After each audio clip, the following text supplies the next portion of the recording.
Hi, I'm Austin. Today we are looking at animal attacks so extreme that without footage or witnesses, most people simply would not believe them. From a young backpacker in far north Queensland who walked past every warning sign straight toward the water, to an Instagram model who got between a starving polar bear and its next meal. It was March 8th, 2016, and the wet season had swollen the rivers and creeks of far north Queensland into brown, fast-moving corridors, cutting through dense tropical rainforest. The region north of Cairns attracted thousands of international backpackers annually, drawn by the Great Barrier Reef, the Daintree rainforest, and a network of swimming holes and creek crossings scattered between coastal towns. Prominent signage lined nearly every accessible waterway. Bright red and yellow warnings featuring the unmistakable silhouette of a crocodile marked boat ramps, creek crossings, and riverbanks at regular intervals. Laurie Pencavel was a 24-year-old graphic design graduate from Swansea, Wales, 5 months into a working holiday that had taken her from Sydney's northern beaches up through the East Coast Backpacker Trail. She had arrived in Cairns a week earlier, picking up casual hostel work while exploring the surrounding rainforest on her days off. Laurie had documented the trip extensively on social media, building a modest following through travel photography. Her traveling companion, Effion Driscoll, 25, had joined her for the Queensland leg of the trip. On this particular morning, they had driven a rented hatchback north along a coastal road toward a creek crossing that Laurie had seen geotagged in another traveler's photos. The location was not a designated swimming area. The creek crossing consisted of a concrete causeway submerged under approximately 18 inches of tidal water, flanked by muddy banks where mangroves gave way to open ground. 2 crocodile warning signs were posted within 30 feet of the water's edge, both clearly visible from the road. A third, partially faded, stood near the footpath to the bank. The tidal influence meant the water was brackish, precisely the environment saltwater crocodiles favored. Effion later told investigators that she had pointed out the warning signs as they parked. Laurie had dismissed them. According to Effion's account, Laurie wanted photographs standing on the submerged causeway with the creek behind her. Effion remained near the vehicle. Laurie walked down the bank and stepped onto the causeway, the water barely reaching her shins. She turned back toward Effion, posing while her companion took several photos from the bank, roughly 20 feet away. Laurie then waded several steps further along the causeway, the water now mid-thigh, toward the edge where the concrete dropped off into a deeper channel. Saltwater crocodiles are the largest living reptiles on Earth, with large males in northern Australia capable of exceeding 17 feet in length and weighing over 1,500 pounds, though most are smaller. They possess one of the strongest bite forces ever measured in any living animal. Their hunting strategy relies on near-perfect concealment beneath murky or shallow water, remaining motionless for extended periods before launching with explosive speed. A crocodile can lunge from a submerged position and seize prey at the water's edge in a fraction of a second. Once its jaws close, the animal drags the victim into deeper water to drown, sometimes involving a spinning maneuver known as the death roll. According to scene reconstruction by local police and wildlife officers, the crocodile had been resting in the deeper channel adjacent to the causeway, its body invisible beneath the turbid surface. The animal was later estimated to be a large adult, likely over 13 feet in length. The attack happened as Laurie stepped off the causeway's submerged lip into the deeper water. Effion reported an explosion of water and a heavy, wet impact. The crocodile's jaws clamped onto Laurie's lower body, the force pulling her off her feet instantly. She was dragged off the causeway and into the channel within seconds. The brown water churned briefly before settling. The entire sequence appeared to last only a few seconds. Laurie's camera was recovered nearby during the subsequent search. Effion called emergency services. Local police and wildlife officers conducted a coordinated search and recovery operation over the following days. Authorities captured and euthanized a large crocodile from the area, though definitive identification is rarely possible in such cases. The investigation confirmed that Laurie had entered water clearly marked as crocodile habitat, bypassing multiple warning signs. The coroner determined the cause of death was consistent with a crocodile attack, with drowning considered likely.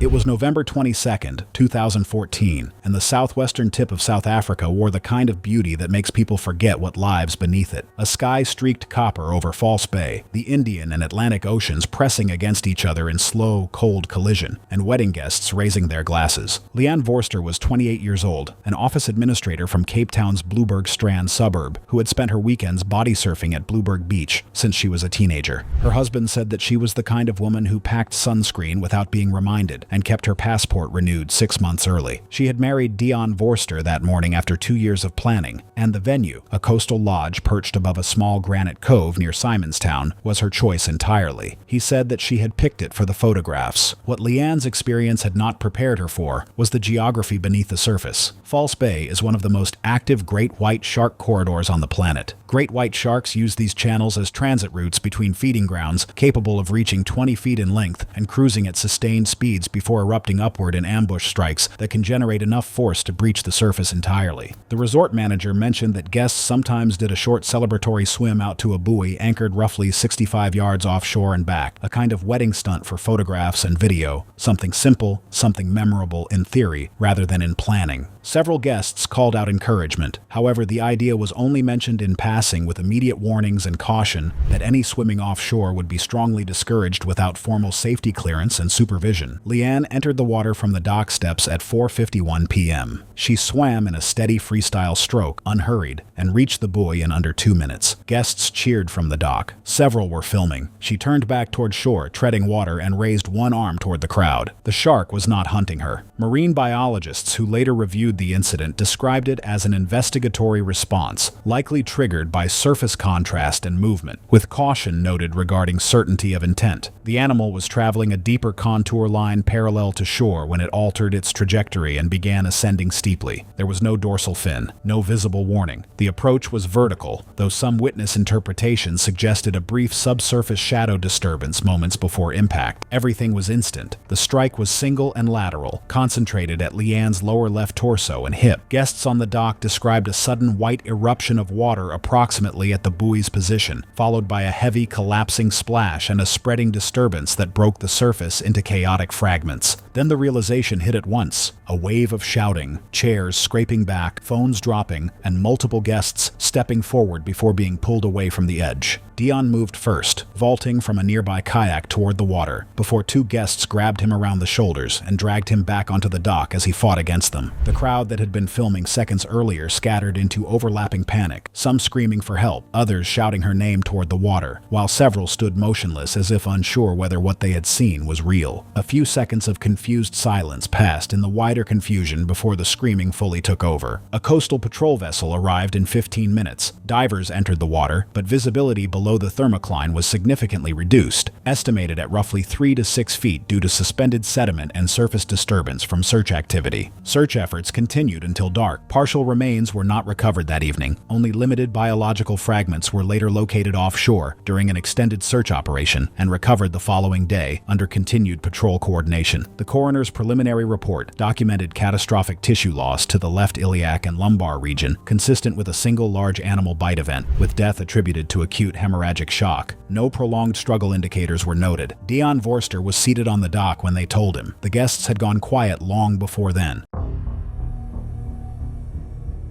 It was July 9th, 2016, when a flat-bottomed tourist vessel departed a riverside lodge near the base of Murchison Falls in northern Uganda. The dry season had compressed the Nile into a narrower, slower channel, and massive pods of hippos clustered in the remaining deep pools. The stretch below the falls was one of East Africa's premier wildlife viewing corridors, drawing international visitors year-round. Laurits Dekenaar was a 54-year-old pharmaceutical executive from Rotterdam, the Netherlands, who had spent a career accumulating the kind of wealth that funded ambitious travel. His recent enthusiasm for wildlife photography had produced a growing collection of close-range animal portraits that he exhibited at private events. Dekenaar had paid for a premium river excursion that morning, bringing along a camera body and long lens worth more than the boat beneath him. Dekenaar had been warned by his hotel concierge the previous evening that hippos were responsible for more tourist fatalities than any other animal on the river, advice he had dismissed as a standard scare tactic. The vessel carried 8 passengers and a guide with over a decade of experience on the Upper Nile. The guide's briefing before departure had been explicit. Passengers were to remain seated at all times, keep hands and arms inside the vessel, and avoid sudden movements near hippopods. The boat would maintain a safe distance from all animals. The first hour produced sightings of Nile crocodiles basking along the banks and several small hippo groups at a comfortable range. Dekenaar expressed visible frustration, gesturing at the distant animals and adjusting his lens repeatedly. When the guide slowed the boat to observe a pod of approximately 20 hippos hippos in a deep pool, Decanar moved from his seat to the starboard side, bracing his camera against the gunwale. The guide instructed him to sit down. Decanar waved him off and remained standing, leaning progressively farther over the low side as the current carried the boat closer to the pod's edge. A submerged hippo surfaced without warning roughly 15 feet from the vessel, exhaling explosively. The sudden appearance startled Decanar, who lurched forward, lost his balance against the low railing, and fell over the side into the channel. Hippopotamuses are responsible for an estimated hundreds of human fatalities annually across sub-Saharan Africa, making them one of the continent's deadliest large animals. Adult males can weigh over 4,000 pounds and defend territories in water with extreme aggression. Their jaws can open to around 150 degrees, revealing canine teeth measuring up to 12 to 14 inches, and their bite is among the most powerful of any land animal, capable of crushing bone and severing limbs. Hippos are deceptively fast in water, capable of explosive charges through shallows that outpace any swimmer. Decanar surfaced less than 10 feet from the submerged male. According to the account provided by the guide and passengers, the hippo lunged in a defensive reaction before Decanar could orient himself. The animal's jaws clamped across his midsection with devastating force, the massive canines puncturing his torso from both sides. The bite crushed his ribcage and caused massive internal injuries. The hippo released momentarily, then re-engaged seconds later, biting down again before the guide could reposition the boat. The guide maneuvered alongside once the hippo submerged. Passengers hauled Decanar from the water after several attempts, the retrieval delayed by the hippo resurfacing nearby. He showed no signs of life. Lauritz Decanar was later confirmed dead. The investigation confirmed that Decanar had been standing in violation of safety instructions at the time he fell overboard. The guide and tour operator were cleared of liability. It was July 18, 2017, and the midday heat pressed down on an aging metropolitan zoo in Southeast Asia, later identified as a non-accredited facility with outdated safety standards, where the air carried the thick, humid weight of the tropics mixed with the faint smell of animal musk and concrete. The enclosures were old, built in an era where barriers favored aesthetics over containment, and the pathways between exhibits were worn smooth by decades of foot traffic. Families moved slowly through the grounds, pausing at each exhibit, children pressing their faces against glass. The atmosphere was relaxed, almost lazy. Aaron Velez was 24 years old, a freelance videographer who had built a modest following online by chasing content others avoided. He had traveled to Southeast Asia with a small group of friends, and the zoo had been a spontaneous addition to the itinerary. Aaron had a pattern his friends expected. He pushed further than everyone else, treating warning signs as suggestions. Earlier that afternoon, he had tapped on exhibit glass, leaned over railings, and tried to provoke reactions from animals. He said more than once the barriers were for show, that the danger people imagined was mostly theater. The Bengal tiger enclosure was a wide concrete and rock structure, with a visible moat and a safety railing set well before the boundary. Warning signage was posted clearly along the approach, instructing visitors not to cross. The tiger, a large adult male, had been resting in partial shade near the far wall, indifferent to the steady stream of visitors. Aaron had been filming near the railing when he climbed over it. A bystander called out immediately, warning him to get back. Aaron laughed. His friends kept their cameras raised. He stepped onto the sloped concrete beyond the railing, dusty and unstable. A second voice warned him again. He turned toward his friends, told them to relax, that he was fine. He moved lower, trying to find a better angle. Bengal tigers are among the largest wildcats on Earth, with adult males commonly exceeding 400 pounds and measuring over 9 feet from nose to tail. They are ambush predators built for explosive short-range acceleration, capable of closing distance in seconds. Their forelimbs can knock a full-grown animal off its feet, and their jaws target the throat and neck to cut off airflow and blood supply. A tiger does not lose those instincts. It waits. The tiger had been resting. Then Aaron moved lower on the slope and the animal's posture changed. Its head lifted, its eyes locked onto the movement below the railing. Aaron's foot found loose dust and slipped. He stumbled forward, and the distance that had felt safe a moment earlier was gone. The tiger closed the ground instantly. A forelimb strike hit Aaron's upper body, driving him onto the concrete. Before he could rise, the tiger's jaws closed around the back of his neck and shoulder. Aaron's hands came up, but there was no footing, no leverage. The tiger reinforced the attack with its weight, forelimbs pinning his torso as its jaws tightened and shifted toward the throat. It maintained a sustained hold with short, forceful lateral shaking. Aaron remained conscious briefly, struggling without leverage. Within roughly 20 to 40 seconds, reduced blood flow caused disorientation as carotid compression took effect. His movements became uncoordinated. With the airway compressed, oxygen intake dropped sharply. Over the next minute, hypoxia led to progressive loss of control. His resistance weakened into reflexive motion, then faded. The tiger maintained the bite. Only after about 1 to 2 minutes, when resistance ceased, did it reduce force while keeping contact. It shifted and began to pull, attempting to drag the body toward the enclosure wall. Shouting from nearby visitors disrupted the behavior, and the tiger paused, remaining over the body instead of continuing. Aaron no longer responded. The cause of death was asphyxiation and vascular occlusion from the sustained throat bite. Zoo staff responded within minutes, using noise and distraction to move the tiger away. Emergency services arrived shortly after, but there was nothing to be done. Aaron was pronounced dead at the scene. Local authorities launched a formal review of enclosure safety standards across the facility. The tiger was not destroyed, with officials concluding the animal had responded to a direct intrusion and behaved consistently with natural predatory instinct. Public reaction was swift and divided, many expressing grief while others pointed to the warnings Aaron had ignored. His friends, who filmed the entire sequence, were questioned. It was October 14, 2016 in Mumbai, where the tail end of the monsoon season had left the city in a state of perpetual dampness that refused to lift even as the calendar pushed toward the cooler months. The air carried the particular heaviness that settles over dense urban environments after prolonged rain, a mixture of wet concrete, open drains, street food smoke, and the faint chemical smell of the city's older infrastructure slowly absorbing moisture and releasing it back into the atmosphere. The sky that evening had been overcast since late afternoon, pressing down on the city's skyline in a flat gray sheet that turned the streets below into a maze of orange sodium glow and deep shadow. Mumbai is a city of layers. Its oldest residential neighborhoods stack families on top of families in buildings constructed decades ago, with little thought for the pressures they would eventually bear. The apartment block where Arjun Mehta lived was one of those structures, a 6-story building with exterior walls repainted so many times the surface had developed a texture of its own, and a central stairwell that served as the single artery connecting every floor to the street below. There was no elevator. The stairwell was simply part of life in that building, used dozens of times a day by residents carrying groceries, children, laundry, and everything else that daily existence in a dense urban neighborhood requires. Arjun Mehta was 32 years old and had lived in that building for several years. He worked long hours in a job that demanded early starts and late finishes, and his neighbors knew him primarily as a quiet presence, someone who nodded in passing, kept his space tidy, and rarely lingered in common areas for conversation.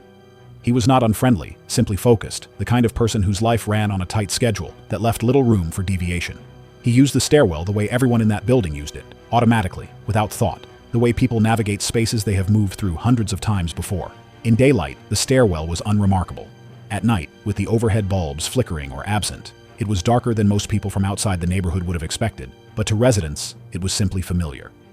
What made Mumbai's situation with leopards unusual and genuinely dangerous in ways outsiders rarely appreciated was not that leopards occasionally wandered in from surrounding forests. It was that leopards had established themselves as a functioning part of Mumbai's ecosystem, moving through the city's green corridors, drainage channels, and construction gaps with a regularity that wildlife researchers had been documenting for years. The animals fed primarily on the city's enormous population of stray dogs, which gave them a reliable food source requiring no confrontation with humans, and allowed them to operate almost entirely under cover of darkness. Most Mumbai residents near the national park on the city's northern edge were aware, in a general sense, that leopards existed nearby. But awareness and genuine comprehension of what that proximity meant were two different things. In the days before October 14th, a wildlife camera had captured footage of a leopard moving through a corridor between two residential buildings. The footage had been noted by wildlife officials, but the animal had not been captured or relocated. It continued moving through the urban landscape as it had been doing, following routes that passed through drainage channels, along compound walls, and occasionally through the lower floors of buildings where gaps in security allowed access. That evening, a power outage struck the building and the surrounding block. The cause was unremarkable, the kind of infrastructure failure that happens regularly in older parts of the city after sustained rain. The stairwell went completely dark. Residents who needed to descend had two options: wait for power to return, or navigate the stairs using whatever ambient light filtered in from outside windows. The leopard had entered the building sometime before the outage. Wildlife investigators would later piece together the most likely sequence. The animal had been moving through the area when it encountered a group of stray dogs that cornered it in a narrow passage between buildings. Unable to retreat along its usual route, it pushed through an unsecured ground floor access point and moved upward through the building's interior. with the stairwell open and no human movement during the outage. The leopard continued upward in search of a quieter refuge. By the time the commotion outside settled, the animal had reached the third-floor landing and pressed itself into the corner where the stairwell wall met the landing railing. It was not hunting. It was doing what cornered animals do. Waiting, still, alert, and coiled with the tension of an animal that has been pushed into a space with no clear exit. Arjun came down the stairs sometime after the outage began. He was moving at a normal pace, one hand trailing the wall for orientation. He had no reason to move cautiously. He had descended those stairs hundreds of times. He had no knowledge of the footage captured days earlier. No reason to connect a power outage to the presence of a large predator on a landing he was about to step onto. By the time he reached the third floor, he was within a few meters of the leopard. The distance matters enormously. Leopards are ambush predators built for explosive, close-range engagement. Animals whose entire physical architecture is optimized for the moment of contact rather than the pursuit that precedes it. At a few meters, in complete darkness, with a figure moving directly toward it and no room to retreat, the leopard's response was not a decision. It was a reflex shaped by millions of years of survival behavior. There was a shift in the darkness, subtle, fast, and already too close to process. The animal launched forward and drove its attack at the neck and face, the precise targeting leopards use instinctively to neutralize a threat, the same targeting they use when taking down prey in the wild. Arjun collapsed on the landing. The injuries to his neck were severe and immediate, severing vessels that could not be compressed or controlled in the darkness of a stairwell, with no one nearby to respond. Blood loss progressed rapidly, and by the time other residents became aware that something had happened, the outcome was effectively sealed within minutes. The morning of November 14, 2016 arrived over the Svalbard archipelago without a sunrise. The polar night had settled in weeks earlier, and what passed for daylight was nothing more than a brief gray suggestion on the horizon before the darkness swallowed it again. Lara Neumann had not come here for the silence. At 24, the Berlin-born Instagram model had spent 3 years building a following through travel content. By late 2016, the numbers were slipping. The algorithm was punishing to repetition, and Lara understood that beaches and city rooftops were no longer enough. She needed something raw, something that looked genuinely dangerous. That search brought her to Svalbard, and she arrived with her camera equipment, her eye for composition, and absolutely no wilderness training. Svalbard operates under laws that exist for a single reason: polar bears. The archipelago is home to roughly 3,000 of them. Firearms were mandatory outside the settlement perimeter. Flare guns were to be carried at all times as a first-line deterrent. Tripwire alarm systems were set around camp each night, and the rule above all rules: no one leaves camp alone, not for any reason. The other members of the group absorbed the briefings with the seriousness deserved. Lara listened, nodded, and privately began calculating how much better her content would be without a group of people in matching orange jackets around her. Those who traveled with her described her as pleasant but distracted, always mentally framing the next shot. The evening before the incident, she had quietly scouted a ridge just beyond the camp's safe perimeter, noting that the light at dawn would be extraordinary from that position. She told no one. The camp was still dark when Lara dressed and moved quietly toward the ridge. She carried her camera. She had deliberately left her flare gun on her bunk. She did not carry a firearm. She left no note. Investigators later determined that the tripwire alarm had been correctly deployed along the eastern perimeter, but they could not establish with certainty exactly how Lara passed through it without triggering an alert. Based on footprints recovered in the snow, the most likely explanation was that she moved through a section where the line ran close to a natural depression in the ground, a gap in coverage the guides had not identified in the dark. Whether she knew the gap was there or simply got lucky, no one could say. What Lara could not have known was that a polar bear had been moving through the area since before dawn. Polar bears are active hunters who move through Arctic darkness with a silence and efficiency that makes them almost impossible to detect until the moment of contact. A fully grown adult can weigh over 700 kilograms and reach speeds of 40 kilometers per hour across open snow. When food has been scarce, as it had been that season, with sea ice forming later each year, a polar bear's hunger transforms it into something operating on pure biological urgency. It does not issue warnings. When it identifies a food source at close range, it moves. The bear was large, visibly malnourished, and working its way along the ridgeline when it detected Lara. The encounter happened at close range, in the dark, in the silence she had come so far to find. The camp's morning watch noticed her empty bunk and untouched flare gun approximately 40 minutes after she had left. By the time the guides reached the ridge, following her tracks in the snow. The situation was already beyond recovery. Laura was alive when the first guide reached her, but her injuries were severe. A helicopter evacuation was requested immediately, but weather conditions over the archipelago that morning complicated the response. She died before the evacuation could be completed. Investigators could not determine with certainty whether the bear had been tracking her or encountered her. Suddenly, the wind and darkness made the sequence difficult to reconstruct. What they could determine was that Laura had been alone, unarmed, without her flare gun, outside the perimeter in the Arctic dark, and that a malnourished polar bear had been in the same area at the same time. The guides were cleared of any negligence. The failure was entirely Laura's, rooted not in ignorance, but in a conscious decision to prioritize a photograph over rules that existed to keep her alive. She was 24 years old and had been in the Arctic for less than a week.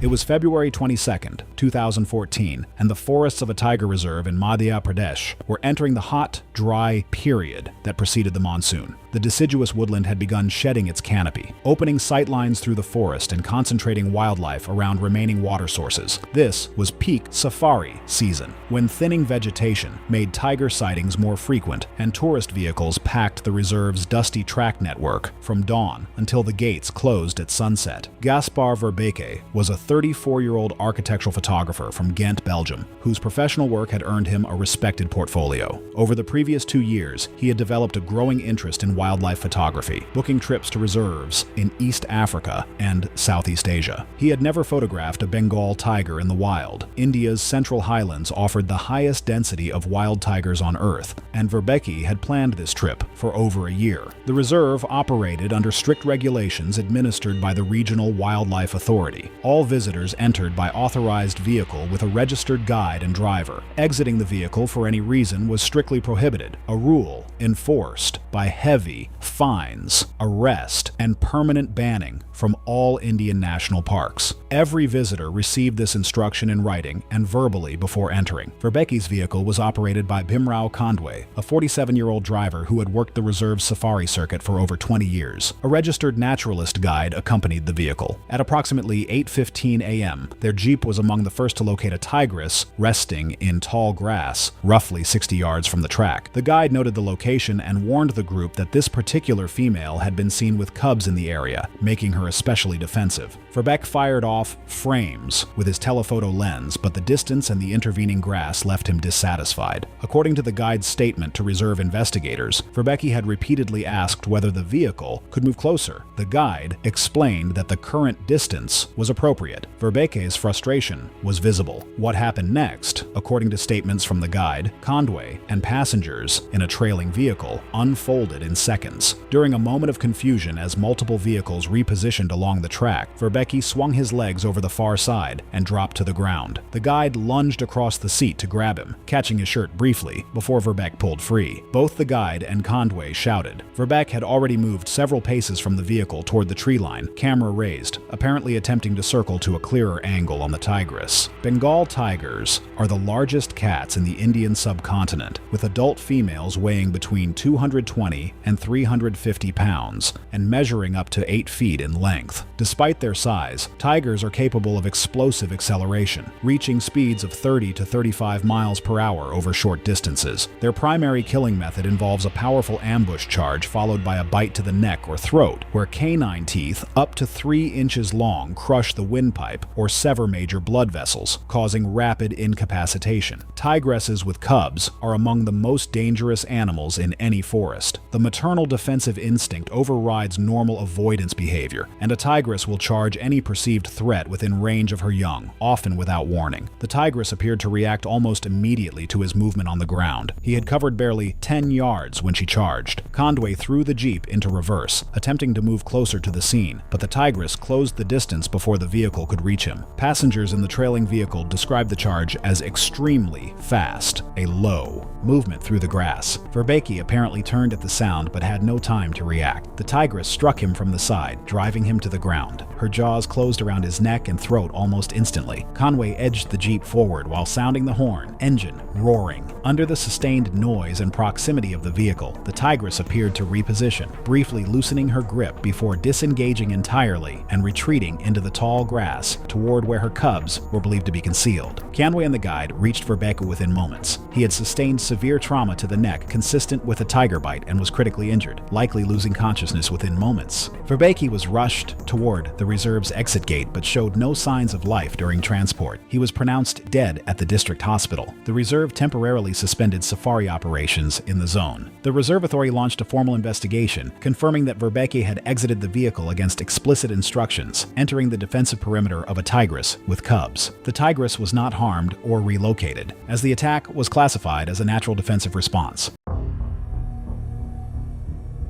It was January 14, 2016, and Sydney Harbor was the color of wet concrete, the rain falling in sheets across Circular Quay as a father crouched at the edge of a ferry pier, watching a small rubber whale toy spin slowly in the current 6 feet below him. Johnson James Ellery was 35. He had planned this Sydney trip for 4 months. Spreadsheets, printed itineraries, booked ferry tickets. His son Theo, 4 years old and nonverbal, had been through 3 behavioral specialists in 2 years, and every one of them had noted the same thing. The rubber whale went everywhere Theo went. It wasn't a preference, it was a regulation. Without it, they said that Theo's distress escalated into something that took hours to walk back. Johnson knew this. He had structured the entire trip around managing variables, and he had failed to account for a wet pier railing. Posted at the base of the pier access stairs were laminated council notices warning of general waterfront hazards, including strong currents and no swimming advisories. Bull sharks are one of the few large shark species that actively use estuarine environments. Adults average 9 feet and 290 pounds. Their bite force exceeds 1,300 pounds per square inch. They do not hunt in straight lines. They patrol along current breaks and structural edges such as pylons, moving in repeated passes, and strike low and fast. A ferry terminal worker later told investigators he had seen Johnson standing near the notice with Theo roughly 20 minutes before the incident. Whether Johnson read it was never established. What is known is that the toy entered the water when Theo pressed against the railing and the whale slipped from his coat pocket, and that Johnson's response was immediate and unconsidered. He descended the maintenance steps at the pier's edge, steps marked with a restricted access sign and secured by a half-closed gate intended to deter public entry, monitored intermittently by terminal staff and CCTV, and entered the water at approximately 1:50 p.m. before being verbally challenged by a nearby ferry staff member who had just noticed him descending, but Johnson dismissed him. The harbor at that point was waist-deep on him, the bottom silty and uneven. Theo remained on the pier above, being physically steadied by a staff member who had moved closer after noticing the slip of the toy and Johnson's descent, making repetitive sounds. The water was opaque brown. The toy floated 2 meters out, turning slowly. The shark was later assessed as having likely been moving along the tidal channel beneath the pier infrastructure, tracking structural edges rather than open water. It is believed to have stayed close to the pylons where baitfish concentrate around barnacled wood, with Johnson's splashing and unstable footing providing the final trigger. It closed the distance fast and low. The first strike hit Johnson's upper left thigh and pelvic region simultaneously. The bite was not a full clamp. Bull sharks frequently make short-duration investigative contact, but the force was enough to knock him sideways into the water. A ferry worker on the terminal deck heard a single sharp shout and turned to see Johnson flailing in chest-deep water, his hands going under. Staff immediately activated emergency radio calls while moving to prevent further entry into the water area.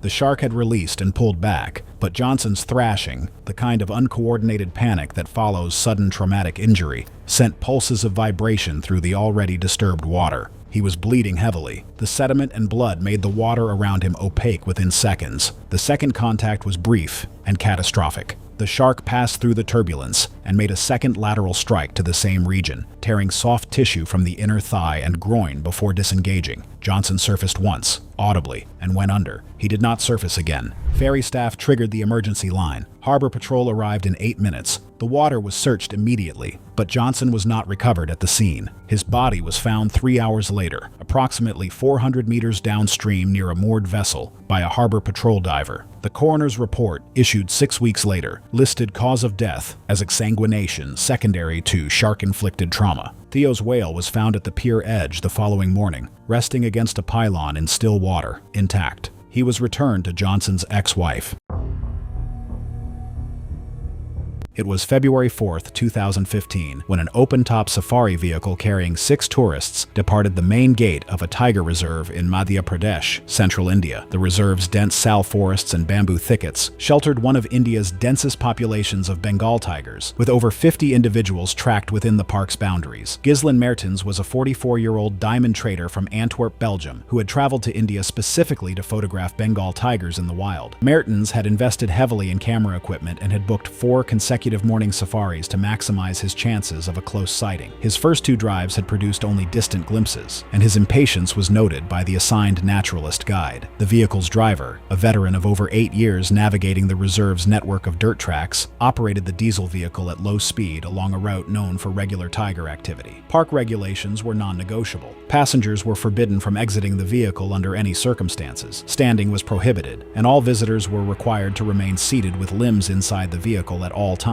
The guide reiterated these rules before departure. Approximately 90 minutes into the drive, the vehicle rounded a bend and stopped. A tigress lay in a sandy clearing roughly 60 feet from the track, partially concealed by low scrub. The guide noted through binoculars that she was accompanied by 2 cubs, barely visible in the undergrowth beside her. He whispered this information to the passengers and cautioned absolute stillness and silence. Mertens began photographing rapidly, but the angle from his seat placed a branch directly across his frame. He shifted positions twice, then stood from his seat to shoot over the obstruction. The guide pulled him down immediately. The tigress had not reacted, her head resting on her paws, apparently undisturbed. What happened next was pieced together from statements by the 5 other passengers and the guide. Mertens quietly moved toward the rear of the vehicle, swung one leg over the low side panel, and dropped to the ground on the opposite side from the tigress. The guide grabbed for his arm but missed. Mertens moved several paces from the vehicle into the open, apparently attempting to reposition for a clear shot of the tigress and her cubs without the obstructing branches. Bengal tigers are apex predators capable of weighing over 500 pounds, with muscular builds designed for explosive ambush attacks. A tiger can cover short distances at speeds exceeding 35 miles per hour and bring down prey several times its own weight. Tigresses with cubs are among the most dangerous animals in any forest. Their defensive threshold drops dramatically, and perceived threats to offspring trigger immediate violent responses. A tiger's canines can exceed 3 inches, and their claws, capable of disemboweling large prey, make even a single swipe potentially fatal. The tigress registered the human figure separating from the vehicle's silhouette. According to passenger accounts, she transitioned from rest to full charge in less than a second. The distance closed before anyone could react. The tigress struck Mertens from the side with overwhelming force, driving him to the ground. Her jaws closed around his throat and neck, clamping down with a suffocating grip. The driver started the engine and revved it aggressively while the guide and passengers shouted. The tigress released momentarily as the noise escalated, dropping Mertens and backing away. She held her position between him and the cubs, watching the vehicle, before finally withdrawing into the undergrowth. The guide and passengers pulled Mertens back into the vehicle. He appeared unresponsive from the moment the tigress released him. The damage to his throat was catastrophic. The vehicle raced toward the park gate, radioing ahead for medical assistance, but Ghislain Mertens was pronounced dead before reaching the nearest medical facility. Park authorities launched an investigation, confirming through passenger testimony and the guide's account that Mertens had voluntarily exited the vehicle in direct violation of park regulations. The tigress and her cubs were not harmed. The reserve temporarily suspended safari operations for a safety review before resuming with enhanced enforcement measures.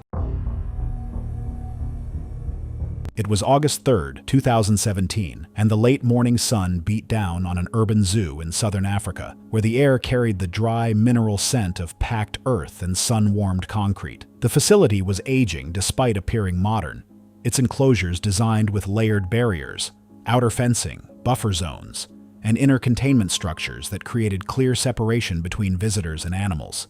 Some sections showed subtle wear that passed unnoticed without close inspection, especially along high-stress joints and older weld points. Families moved along the paved walkways, keeping a comfortable distance from the barriers as the signage instructed. It was the kind of place that felt controlled and safe, a curated version of the wild. Jaron Crost was 28 years old, a self-described thrill-seeker who treated rules as obstacles designed for people with less confidence than himself. He had arrived at the zoo that morning with his partner, framing the visit as casual, but his behavior said otherwise. He had spent the morning leaning into enclosures, provoking reactions from animals, and dismissing warnings as excessive caution. He claimed the animals were conditioned to humans, and that real danger was overblown. His partner grew visibly uncomfortable. Jaron had a camera and a clear intention to get footage no one else would. The African lion enclosure was a large open habitat with a multi-layered barrier system. The outer fence was solid and clearly marked, but Jaron had been studying it. He noticed a section where the gap between posts was slightly wider, likely from long-term structural fatigue and outdated compliance standards, possibly worsened by repeated stress and minor ground shifting over time. For Jaron, it registered as an opportunity. His partner warned him. He dismissed it, saying the lions were too far away, and raised his camera. African lions are apex predators, with females weighing between 265 and 395 pounds, and males exceeding 420 pounds. Lionesses are built for explosive acceleration and can close distance faster than human reaction allows. Their killing method is precise, jaws clamping around the throat, or muzzle to collapse the windpipe or cut off blood flow. A lion's claws can exceed 3 inches, and their bite force can crush bone. In captivity, those instincts remain unchanged. Jaron pushed his arm through the wider gap, then his shoulder. He leaned further, watching his phone screen instead of the enclosure. In the grass, a lioness lifted her head. She had been resting, blending into the dry vegetation, her focus locked onto the exposed limb. She rose, body low, and approached silently, each step controlled and deliberate. Jaron was still watching his screen when she accelerated. The lioness covered the distance instantly. Her jaws closed around his forearm with crushing force, slamming him into the fence as she pulled. He tried to pull back, but the motion forced his torso deeper into the gap, twisting his shoulder and chest further through the opening. The lioness did not release. She clamped down and held. As resistance continued, the lioness shifted her bite higher along the shoulder and neck as she pulled, seeking a more controlling grip. Her grip tightened as she anchored her weight, forelimbs braced against the fence. Claws tore as she adjusted without letting go, the damage compounding over time. Jaron struggled, but each movement worsened the injury. The fence trapped him as the lioness continued the mauling, crushing, tearing, pulling with sustained force. Damage escalated rapidly to the upper torso and throat area, where compressive force and tearing became immediately life-threatening, overtaking the earlier arm injuries.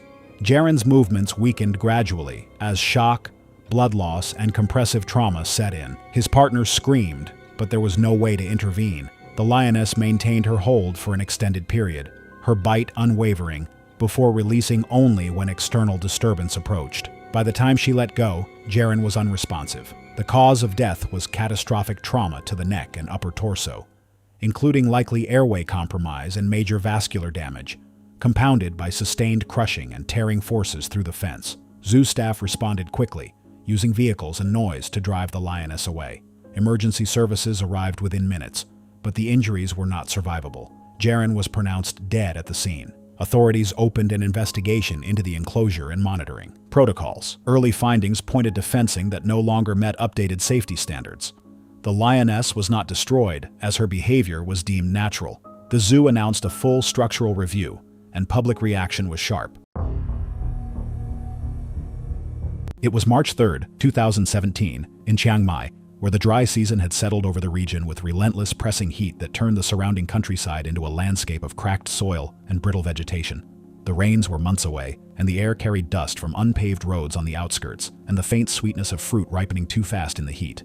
The roadside markets that lined the corridors connecting outer villages to the city's edge operated under canvas canopies that provided shelter without doing much to reduce the heat beneath them. Niran Chayaporn had worked one of those roadside stalls for years. He was 45 years old, and the stall was his primary livelihood. A modest but functional operation selling produce and household goods to the steady stream of locals and workers who passed through each day. He had built the business through consistency and stubbornness in equal measure, showing up before dawn to set out his goods and staying until the last afternoon customers had moved on. Neighbors and fellow vendors along the strip knew him as someone who did not yield easily to pressure of any kind. The stall was not just income. It was the product of years of effort, and he treated it with the protective instinct that people develop toward things they have built themselves. The reports had started coming in early that morning. A lone bull elephant had been moving through agricultural land along the outskirts of Chiang Mai, leaving significant damage behind. Crops flattened, fencing destroyed, storage structures overturned. Wildlife officials were tracking the animal, but the terrain was difficult and the elephant was moving faster than expected, following a corridor that ran roughly parallel to the main road before intersecting with it. The animal was in must. This is a physiological condition specific to bull elephants, triggered by a dramatic increase in testosterone that can elevate hormone levels to many times their normal concentration. The physical signs are visible. Temporal glands swell and secrete a dark, oily fluid, and the animal's behavior shifts in unmistakable ways. Must does not make an elephant aggressive the way fear or pain does. It creates a state of sustained, hormonally driven agitation, in which the animal's threshold for perceived threat drops dramatically, and its response to any challenge becomes disproportionate and sustained. Wildlife managers treat must animals as a category apart because the normal rules of elephant behavior do not apply in the same way.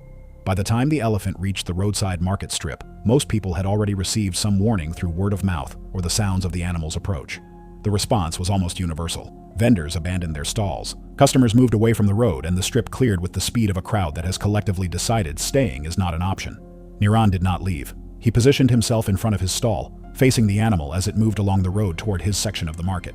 He began shouting and throwing objects in the elephant's direction, an attempt to drive the animal away from the goods and structure he had spent years building. It was not an irrational impulse. People have driven elephants away from property using noise and projectiles in many parts of Southeast Asia, and under normal circumstances, with a non-must animal, such tactics can sometimes work. These were not normal circumstances. To a bull elephant in must, a human standing its ground, shouting and throwing objects, does not register as a deterrent. It registers as a direct challenge, the precise category of stimulus that must is biologically designed to respond to with maximum force. The elephant charged. The animal covered the distance in seconds, moving with the deceptive speed that makes elephant charges so difficult to survive even when anticipated. It drove Niran against the concrete wall of a structure at the back of his stall with the full weight of its body. But it did not stop there. It brought its weight down repeatedly in the trampling pattern that characterizes the most severe elephant attacks, a behavior driven not by predatory instinct but by the must-amplified drive to completely neutralize a perceived rival. The injuries were not survivable. The elephant moved on through the market strip, continuing along the road corridor before wildlife officials were eventually able to redirect it away from populated areas later that afternoon. The morning of December 2, 2018 did not exist on Novaya Zemlya, not in any meaningful sense. The polar night had settled over the remote Russian archipelago weeks earlier, and what greeted the island each day was not dawn, but simply a slightly different quality of darkness, the deep black of midnight, giving way to a cold blue-gray nothing before collapsing back into black again by early afternoon. And moving through that darkness, pressing against windows, pushing through unsecured doors, were the bears, dozens of them, driven in from the sea ice by food scarcity and the faint warmth of human habitation. Anya Sokolova had arrived 3 weeks earlier with a camera, a backpack, and the unshakable conviction that this was exactly the kind of story her audience needed to see. At 27, the St. Petersburg-born travel vlogger had built her following on the premise of radical authenticity. Where other creators curated aspirational content, Anya went to the places that were genuinely difficult and brought her audience with her in real time. She had a natural on-camera presence, a dry wit that translated well across languages, and an instinct for finding the human story inside the extreme location. She was also, by late 2018, deeply aware of what her audience responded to most. The bear content from her first days on the island had performed better than anything she had uploaded in months. The comments were full of people asking for more, asking her to get closer. The locals had warned her from the beginning: never approach, never run, always maintain distance. For the first several days, Anya respected those boundaries. She filmed from safe distances and let the story come to her, but the engagement numbers were pulling in the opposite direction, and Anya was listening to them. Each video featuring closer bear footage performed better than the one before. She began reading the bear's behavior through the lens of that feedback, rather than through the lens of the warnings she had received. Over the course of several days, the distance from which she filmed decreased, not dramatically, not in any single moment that felt reckless, but steadily, one cautious step at a time. Officials who later reviewed her footage noted that several earlier close-range encounters had ended without escalation, but they were careful to add that such outcomes were inconsistent and not predictive of future behavior. The fact that previous approaches had not triggered an attack did not mean the behavior was safe. It meant the variables had not yet aligned in the wrong way. What Anya had not accounted for is that a polar bear's visible behavior is not a reliable window into its internal state. A polar bear under significant pressure can absorb that stress internally, continuing to move in ways that look, from a distance, like relative calm, right up until the threshold is crossed. And that threshold is not fixed. It shifts with hunger, with stress, with the cumulative pressure of weeks spent in an environment not providing enough food. What looked like tolerance on day 18 may not be tolerance on day 22. On December 2nd, Anya located a bear near the edge of the settlement, a thin adult she had filmed before from a greater distance. She began her approach while narrating, her camera steady, her voice calm. At around 30 meters, something in the bear's posture shifted subtle enough that she did not immediately stop, but enough that her narration faltered briefly. She slowed. In the footage recovered afterward, there is a moment where her voice drops slightly and her movement pauses. Then she continued forward, interpreting what she had seen as the bear simply adjusting its position. It was a reasonable interpretation. It was also wrong. The bear had already begun closing the distance before she registered it as a charge. It had not exploded from a standstill, it had been drifting toward her in that low-weighted way that precedes an attack. And by the time the movement resolved into something she recognized as dangerous, the gap had collapsed to almost nothing. She had no time to deploy a deterrent. She had no time to back away. Residents nearby heard the commotion and alerted emergency services. Anya was reached within minutes, but the injuries she sustained were catastrophic, and the medical resources on the island were not equipped to manage them. She died before she could be evacuated to the mainland. Russian authorities recovered her camera equipment in the aftermath. The footage was later used with significant editing and public safety campaigns, distributed to journalists and content creators working in Arctic regions. She was 27 years old. She had been on Novaya Zemlya for 22 days. In the recovered footage, there is a moment, brief, quiet, easy to miss, where her narration stops and she slows her approach. She had noticed something. She just couldn't tell at that moment what it meant. Footage was never uploaded to the media due to high graphic content. The investigation found no failures of infrastructure, no negligence by local authorities, no systemic breakdown. The warnings had been given. The protocols had existed. The only thing that had failed was the human capacity to maintain fear in the face of repeated safety, to keep treating a dangerous thing as dangerous after it has failed to hurt you enough times in a row.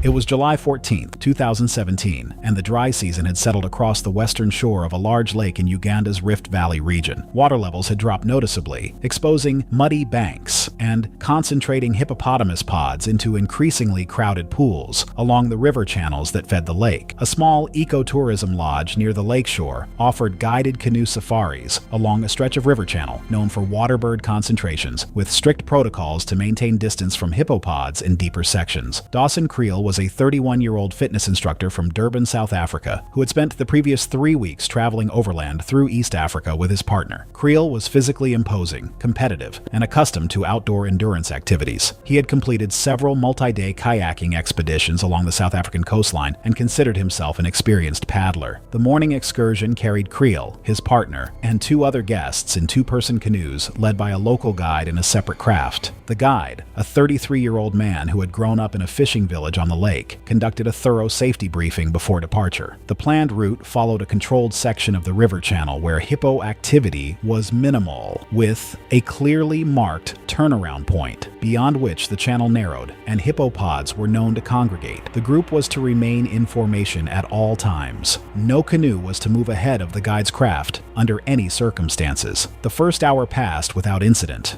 The group moved slowly along the channel, observing waterbirds and a pod of hippos visible as dark, rounded shapes in a deeper pool roughly 200 yards ahead. The guide adjusted the group's course and signaled the turnaround. Creel had been growing restless. According to his partner and the other guests, he had made several comments about the conservative pace. He told the guide he had paddled alongside seals and dolphins in South Africa, and that this distance was unnecessary. The guide explained that hippos were territorial, aggressive, and responsible for more human deaths in Africa than most other large animals. Creel dismissed him. As the group began turning back, Creel broke formation. He paddled his canoe past the turnaround marker and directly toward the deeper section of the channel where the pod was concentrated, including several calves visible alongside their mothers. The guide shouted after him, but could not physically close the distance before Creel had entered the restricted stretch of water. Hippopotamuses are among Africa's most dangerous large animals and one of the leading causes of wildlife-related deaths on the continent. Adult males weigh between 3,000 and 4,000 pounds and can exceed 14 feet in length. Despite their bulk, Hippos are capable of explosive movement in water, surging from beneath or beside a target with speed that outpaces any swimmer or small vessel. Their massive jaws can open nearly 180 degrees, revealing lower canine teeth that can exceed a foot in length, capable of crushing bone and shearing flesh with enormous force. Territorial males become extraordinarily aggressive during the dry season when shrinking water forces pods into tight quarters. A large adult hippo surged upward beside Creel's canoe some distance beyond the turnaround marker, capsizing it with its body and jaws and dumping Creel into shallow water at the reed line. The hippo submerged briefly, then charged through the shallows.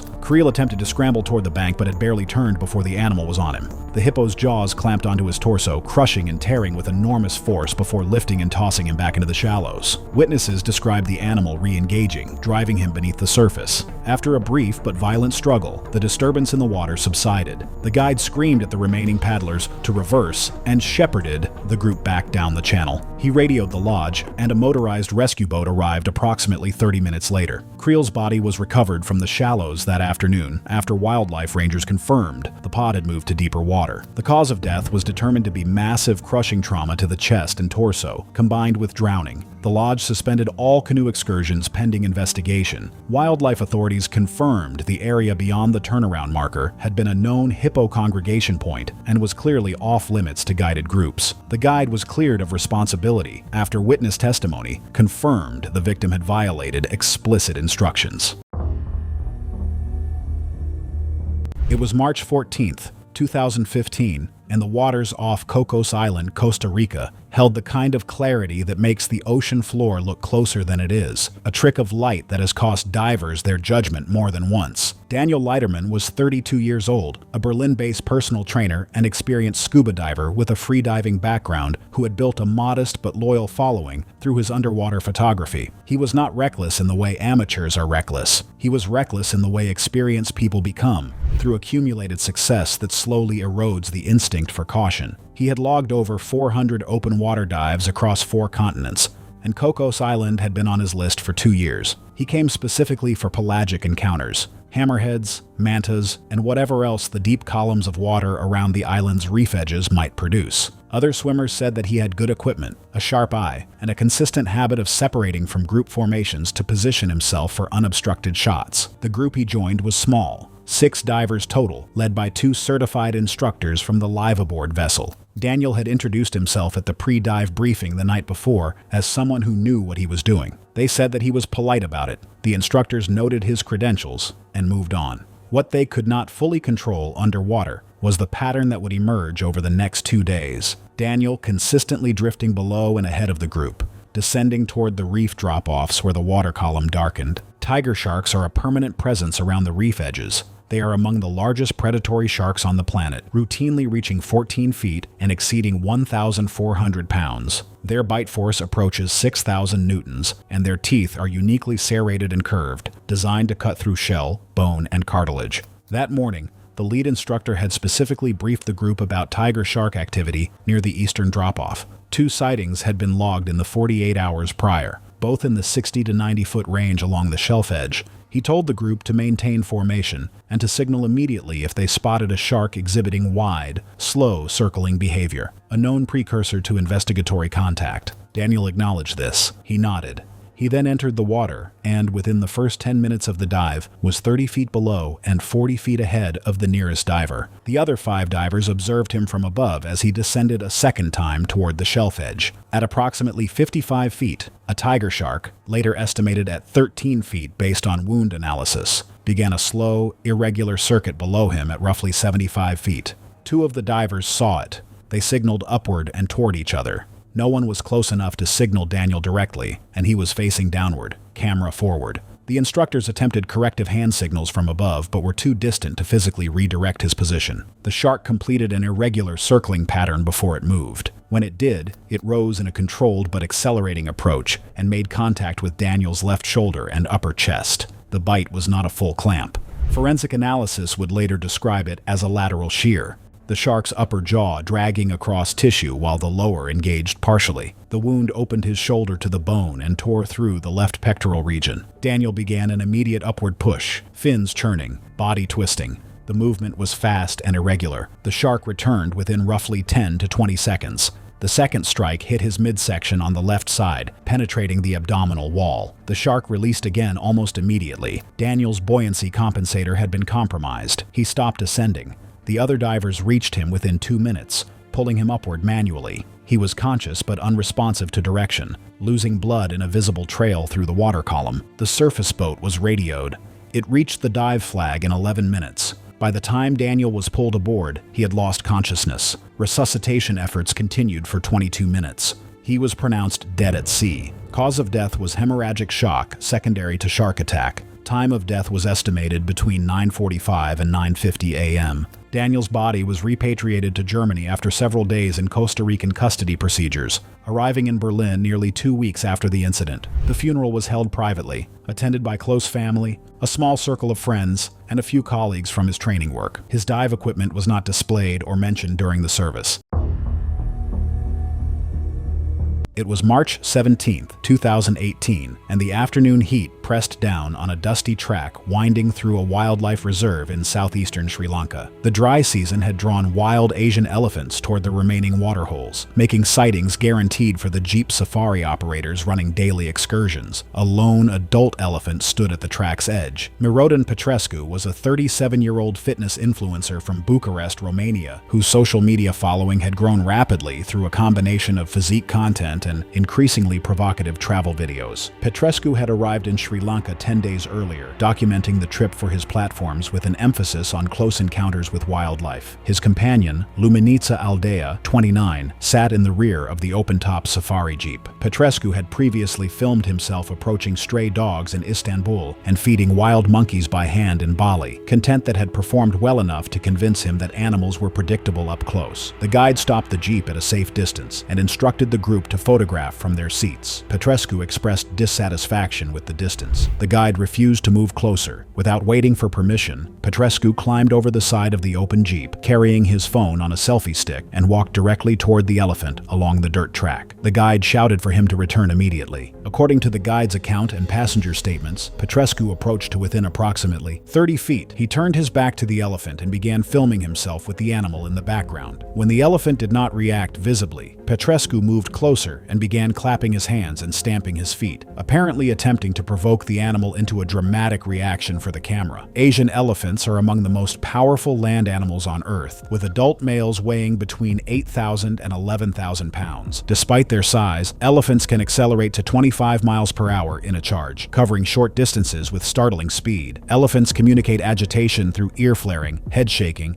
and mock charges before committing to full contact. However, when provoked at close range, particularly solitary males, the transition from warning to lethal charge can happen without the mock charge phase entirely. A single blow from the trunk or a front foot strike delivers thousands of pounds of crushing force. The elephant's ears flared wide, its head rose, and its trunk curled upward. Petrescu either did not recognize or chose to ignore the warning posture. He clapped his hands once more. The elephant charged without a preliminary mock charge. The acceleration was immediate, covering the remaining distance in seconds. Petrescu turned to run, but managed only a few strides before the elephant slammed into him with its head and trunk, the impact launching him onto the track surface. The elephant was on him immediately, driving its front feet down in multiple crushing stomps in quick succession. The force shattered his pelvis, spine, and rib cage in rapid succession. The animal stepped back, ears still flared, trunk raised, before turning and moving off the track into the brush. The guide drove forward immediately, reaching Petrescu within seconds. He was unresponsive. The injuries were immediately and visibly fatal. Mirodan Petrescu was pronounced dead at the scene. Authorities recovered his phone from the trackside, its screen shattered. The investigation confirmed that Petrescu had voluntarily exited the vehicle and provoked the elephant in direct violation of the reserve's rules. Wildlife officials issued a public statement about the dangers of approaching wild elephants on foot. The guide and operator were cleared of liability.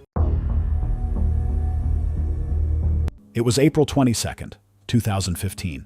And the late afternoon sun stretched long golden light across the bush roads of Kruger National Park, casting deep shadows through the mopane trees and turning the dry grass a warm amber. The air was still and dry, carrying the faint scent of dust and wild sage. Safari vehicles moved slowly along the dirt tracks, windows down, engines idling. The park's rules were posted at every entrance gate and repeated on signage along every major route. Visitors were to remain inside their vehicles at all times. The bush was not a zoo. There were no barriers, no buffer zones. The animals that moved through Kruger were wild and entirely indifferent to human presence in any form other than threat or opportunity. Vida Splint was 34 years old, a travel blogger who had built her platform on documenting experiences that looked more immersive and daring than what other travelers were willing to attempt. She had arrived at Kruger with her family as part of a broader Southern Africa itinerary, and the self-drive safari had been her idea from the beginning. She had a camera, a large social media following, and a well-established habit of pushing past boundaries that other visitors respected without question. Earlier that day, she had exited the vehicle at 2 previous stops, brushing off concern from her family each time. She had said more than once that the danger was exaggerated, and that as long as you moved slowly and stayed aware, the animals would leave you alone. The vehicle had stopped along a track where a herd of African bush elephants had gathered near a dry riverbed ahead. Other cars remained stationary, windows up, engines quiet. Several adult females moved slowly through the scrub, and at least one calf was visible near the center of the group. A large female stood at the edge of the herd, partially turned toward the road. Vida opened the vehicle door. Her family urged her not to step out. She stepped out anyway, camera in hand, and began walking toward the herd. She stopped once to adjust her camera, then continued forward. She stopped again, closer now, trying to frame the calf within the shot. The large female at the edge of the herd turned fully toward her. African bush elephants are the largest land animals on Earth, with adult females weighing between 6,000 and 8,000 pounds, and adult males exceeding 13,000 pounds. Despite their size, they are capable of reaching speeds of up to 25 miles per hour in a charge. A female elephant protecting a calf is among the most dangerous animals a person can encounter in the African bush. When a matriarch commits to a charge, she commits completely, and the impact of several tons of animal at full speed is instantly and catastrophically fatal. The large female spread her ears wide. Another vehicle on the track sounded its horn in warning. Vida did not turn back. She kept the camera raised, still adjusting her position. The elephant charged. There was no mock display, no hesitation. The animal dropped her head and accelerated from a standing position, covering the distance with terrifying speed. Vida turned and attempted to run, but the gap was too large and the elephant too fast. The impact came from behind. The elephant's full momentum struck Vida and drove her into the ground. She landed hard on the packed dirt, and the elephant followed immediately. A front foot came down on Vida's torso. Ribs collapsed instantly, the chest wall driven inward under several tons of moving mass. Internal organs ruptured from the compression. A second stomp landed across the upper abdomen, pushing and rolling the body several feet along the track. The elephant continued forward before turning briefly, ears still spread, then moved back toward the herd. Vida lay motionless on the track. Death resulted from massive blunt force trauma and the complete destruction of the thoracic cavity and internal organs. Park rangers reached the scene within minutes, alerted by other vehicles in the area. Emergency services were dispatched, but arrived to find nothing could be done. Vida was pronounced dead at the scene. South African National Parks authorities launched a formal investigation into the incident. The elephant herd was not disturbed or relocated. Officials concluded the animal had responded defensively to a perceived threat near her calf, entirely consistent with natural elephant protective instinct. Vida's family, who witnessed the attack from inside the vehicle, were provided with trauma support services. Public response was extensive, with many expressing sorrow while others noted that the park's rules existed precisely to prevent what had unfolded on that track. It was July 22, 2015 in Miami, where a week of heavy summer. Rain had pushed water levels across the city's extensive canal network, well above their normal seasonal lines. The storms had come in off the Atlantic in the way South Florida storms do, fast, heavy, and relentless, dropping large amounts of water in short periods and overwhelming drainage systems already operating near capacity. By the time the rain eased, the canals running behind residential neighborhoods had risen noticeably, their banks narrowed and in some places submerged, blurring the line between water and land. The neighborhoods built along Miami's residential canals occupy a particular geography, one where the boundary between human space and aquatic habitat is defined by a few feet of grass and a concrete edge rather than any meaningful barrier. The canals were engineered features, carved through what had been wetland and marsh, and the wildlife that had inhabited those wetlands had not disappeared when development arrived. American crocodiles had been a documented presence in canal systems connected to the coastal waterways of southern Miami, particularly where brackish conditions extended inland, and long-term residents had developed a working familiarity with the animals, knowing not to approach the water at night, knowing to keep pets away from the canal edge, knowing that the dark water held things not always visible from the bank. Marcus Reed was 28 years old and had grown up in Florida. His relationship with the state's wildlife was shaped by familiarity rather than fear. He had been around crocodiles his entire life, aware of them, respectful in a general sense, but not actively cautious in the way that someone encountering them for the first time might be. The canal behind his neighborhood was simply part of the landscape, a feature he had lived alongside without incident for long enough that it had stopped registering as a source of risk. What the heavy rains had done, beyond raising water levels, was fundamentally alter the distribution of crocodiles throughout the connected waterway system. Crocodiles move through water with ease and follow channels wherever they lead, and the elevated water levels had opened access to residential canals that would normally have been too shallow or disconnected to attract large animals. The banks of those channels, lower than usual, partially submerged, brought a crocodile's effective hunting range directly to the edge of people's backyards. Crocodiles are ambush predators in the most complete sense. Their hunting strategy is built entirely around patience and concealment, lying motionless near a shoreline with only eyes and nostrils breaking the surface, waiting for prey to approach close enough to make a strike viable. They do not chase. They wait for the moment when distance collapses to the point where an explosive lunge can close the gap before the prey has any realistic chance of reacting. Late that night, Marcus approached the canal bank to retrieve something he had dropped near the edge. When he got there, he crouched at the waterline. The act of crouching brought him lower, closer to the water's surface, and the movement sent vibrations through the ground. The precise sensory inputs that a crocodile positioned near the bank had been waiting for. The animal had been there, motionless, for some time before Marcus arrived. It was a large male, positioned close to the bank, in the way crocodiles do when in hunting mode, patient, invisible, and ready.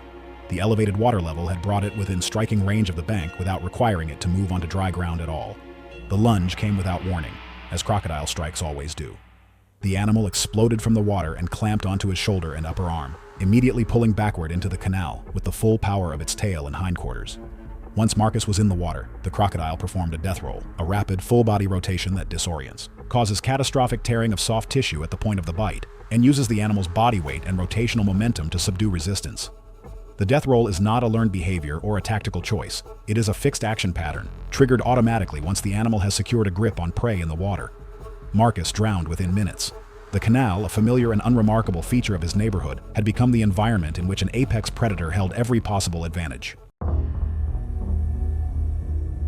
The night of January 9th, 2013 had settled over Churchill, Manitoba, with the kind of cold that makes the air feel solid. The temperature had dropped to minus 27 degrees Celsius, and the wind coming off Hudson Bay was pushing the wind chill past minus 40 in the open ground, beyond the town's edge. Miguel Alvarez had been in Churchill for 6 days, and he was running out of patience with the Tundra vehicle. At 45, the Los Angeles-based independent documentary filmmaker had spent 15 years building a career on doing more with less. The documentary he was developing in Churchill focused on the relationship between the town's residents and the polar bears that move through their community each winter. He had arrived with a small crew of 3, minimal equipment, and no dedicated wildlife safety personnel. The budget didn't allow for it. Local guides had been clear from the first day. In high-risk zones, particularly at night and near areas known to attract bears, the Tundra vehicle was not optional. It was the boundary between safe and unsafe. Miguel had complied for the first several days, but the vehicle was getting in the way of the film. The windows created reflections. The angles were limited. He began to think of it as an obstacle rather than a protection, and that shift in thinking, quiet, gradual, entirely internal, was the most dangerous thing that happened to Miguel Alvarez in Churchill. Churchill bears are not the same as wilderness bears. Years of proximity to human settlements have conditioned them to associate human spaces with food, making them bolder and more difficult to read. They approach, they investigate, they push boundaries in ways that can look, to an untrained eye, like tolerance. Churchill's bear management program dealt with this reality. Every season problem bears were captured and relocated, or held temporarily in a facility locals called the Polar Bear Jail until the bay ice formed and they could be released safely. On the night of January 9th, the crew had positioned their vehicle near a garbage containment area on the outskirts of town, a location known to attract bears because of residual scent. They had been waiting over an hour when Miguel spotted a large bear nosing along the perimeter fence with the unhurried confidence of an animal that had done this many times before. The shot through the vehicle window was compromised. The angle was wrong, the glass was fogging, and the bear was positioned in a way that would have been extraordinary from ground level. 30 seconds, maybe less, to step out, reposition, capture the shot, and return. He told his crew he would be right back. He opened the door and stepped onto the frozen ground. The bear registered him immediately. It lifted its head, oriented toward him, and paused the brief assessing stillness that Churchill guides recognize as the moment before a decision is made. For a few seconds, nothing happened. Then the bear began closing the distance, not charging, but advancing with a slow, deliberate purpose that left no room for misinterpretation. Inside the vehicle, the crew reacted. One leaned on the horn, another hit the headlights, a third cracked the window and shouted. The bear slowed, turned its head toward the vehicle, then turned back to Miguel. The noise and light had registered. They had not been enough. The advance became a charge, fast and direct, covering the distance before Miguel could retreat. Miguel sustained severe injuries. The bear disengaged when the crew rushed out of the vehicle, the sudden movement breaking its focus long enough to pull Miguel back inside. He was conscious and speaking when they called emergency services. He was airlifted to a Winnipeg hospital, where he died from his injuries 2 days later. The bear was identified by Manitoba conservation officers as a known individual that had been relocated from the Churchill area once before, after approaching vehicles on multiple occasions. Following the incident, it was captured and removed from the population permanently.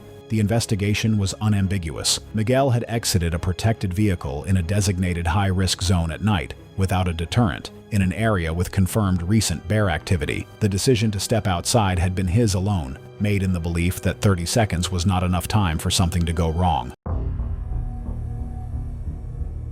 It was November 23, 2015, and the northeast monsoon had begun delivering afternoon downpours across Sri Lanka's southern lowlands, greening the scrubby forest and filling seasonal water holes that drew wildlife out of national parks and onto the narrow roads connecting rural villages. Wild elephants moved freely through this landscape, crossing roads, raiding crops, and confronting vehicles on routes that cut through their traditional corridors. Human-elephant conflict was a constant reality, with dozens of fatalities on both sides recorded annually. Radek Skovica was a 29-year-old mechanical engineering graduate from Brno, Czech Republic, 3 months into a solo backpacking trip through South and Southeast Asia. He had rented a small motorbike from a coastal guest house to explore the rural interior independently. Skovica had no prior experience with large wild animals. His social media posts revealed a pattern of risk-taking behavior, including cliff jumping and nighttime rides on unlit roads. On the afternoon in question, Skovica was riding a rented scooter along a narrow road that skirted a national park boundary. The road passed through scrub forest interspersed with small villages and roadside stalls. Hand-painted warning signs in Sinhala and English appeared at irregular intervals. Skovica encountered the elephant at approximately mid-afternoon, according to scene reconstruction. A large adult was standing at the road's edge, pulling at vegetation from a tree overhanging the tarmac.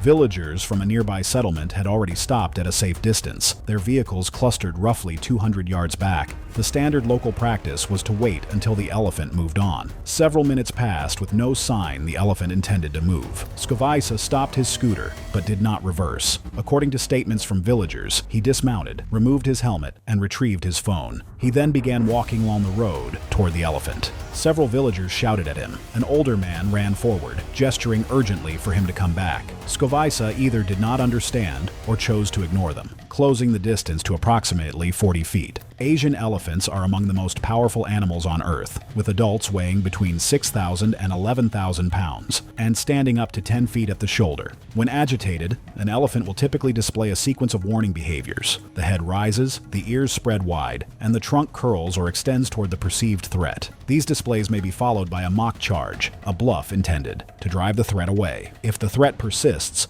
the elephant commits to a full charge, reaching speeds of up to around 25 miles per hour, with enough mass to cause fatal injuries in a single impact. The elephant detected Skovica's approach and turned to face him fully. Witnesses described the animal raising its head, spreading its ears wide, and curling its trunk. The behavior matched known warning displays. Skovica continued forward, phone raised. The elephant lunged forward in what witnesses described as a short, sharp movement, a bluff charge intended to drive the man away. When Skovica did not retreat, the elephant committed fully, accelerating across the short distance. Skovica turned to run, but covered only a few steps. According to scene reconstruction by wildlife officers, the elephant knocked him to the ground and trampled him with its weight, before stepping back, trumpeting, and moving off the road into the tree line. Villagers reached Skovica within minutes. His chest and pelvis had been crushed, causing catastrophic internal damage. He appeared unresponsive when the first villagers reached him. An ambulance arrived over an hour later due to the remote location. Scovaisa was pronounced dead at the scene. The wildlife authorities stated the elephant was believed to be a regular presence in the area, with no known prior incidents involving humans. Officers concluded the animal had responded defensively to a human who had ignored clear warning displays and the urgent warnings of bystanders. No action was taken against the elephant.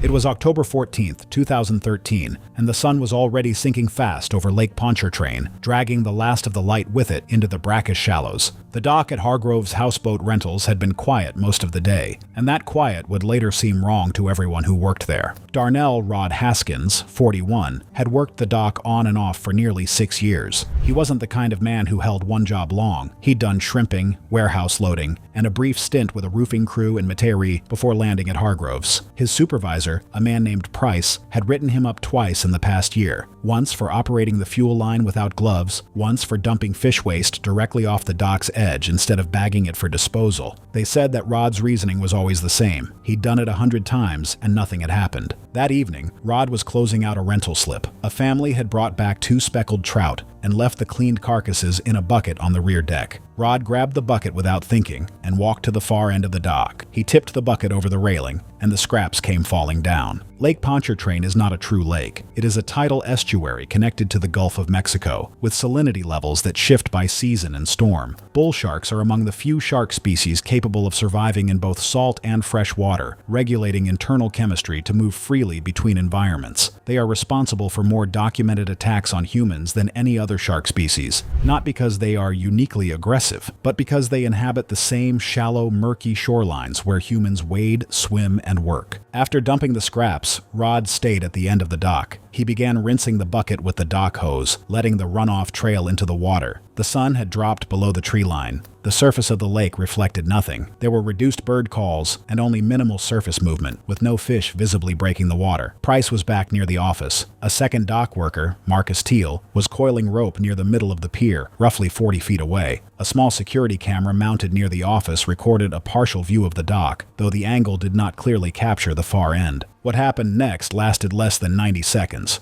Rod stepped back from the railing and his boot caught a wet patch of composite decking. He went down hard, hit the edge of the dock with his left hip, and went into the water feet first. Teal looked up at the splash. Rod surfaced immediately, about 4 feet from the dock, and grabbed for the nearest piling. He did not make it back. The shark had been patrolling nearby and was drawn in rapidly by the combined scent and vibration of the discarded fish remains, moving along the dock's shadowed edge rather than holding in a fixed position. The strike came from below and slightly to the left, a fast lateral bite that caught Rod across the upper left thigh and hip. The force of it pulled him under briefly. He resurfaced, gasping, and reached for the dock ladder with one hand. Instead of a clean second engagement, the shark remained in close proximity and delivered repeated biting and bumping behavior, typical of a feeding response, keeping Rod submerged for longer intervals rather than executing a single distinct second strike. Teal was already running and shouting. Rod surfaced again briefly, but his movement slowed as blood loss increased. He remained intermittently visible for several minutes in low, chaotic movement near the moored vessels before slipping fully under as blood loss progressed. Teal called 911 within 1 minute. Water rescue arrived in 12 minutes. Rod was recovered from beneath the stern deck of the houseboat, unresponsive, with significant blood loss consistent with a severed femoral artery and ongoing hemorrhage prior to submersion. He was pronounced dead at the scene. The coroner's report listed the cause of death as exsanguination due to traumatic shark bite, with significant soft tissue loss to the left thigh, severed femoral artery, and crush trauma consistent with a large-bodied shark. The incident was filed under boating accident with wildlife interaction. Hargrove's Rentals installed waste disposal containers at both ends of the dock the following spring.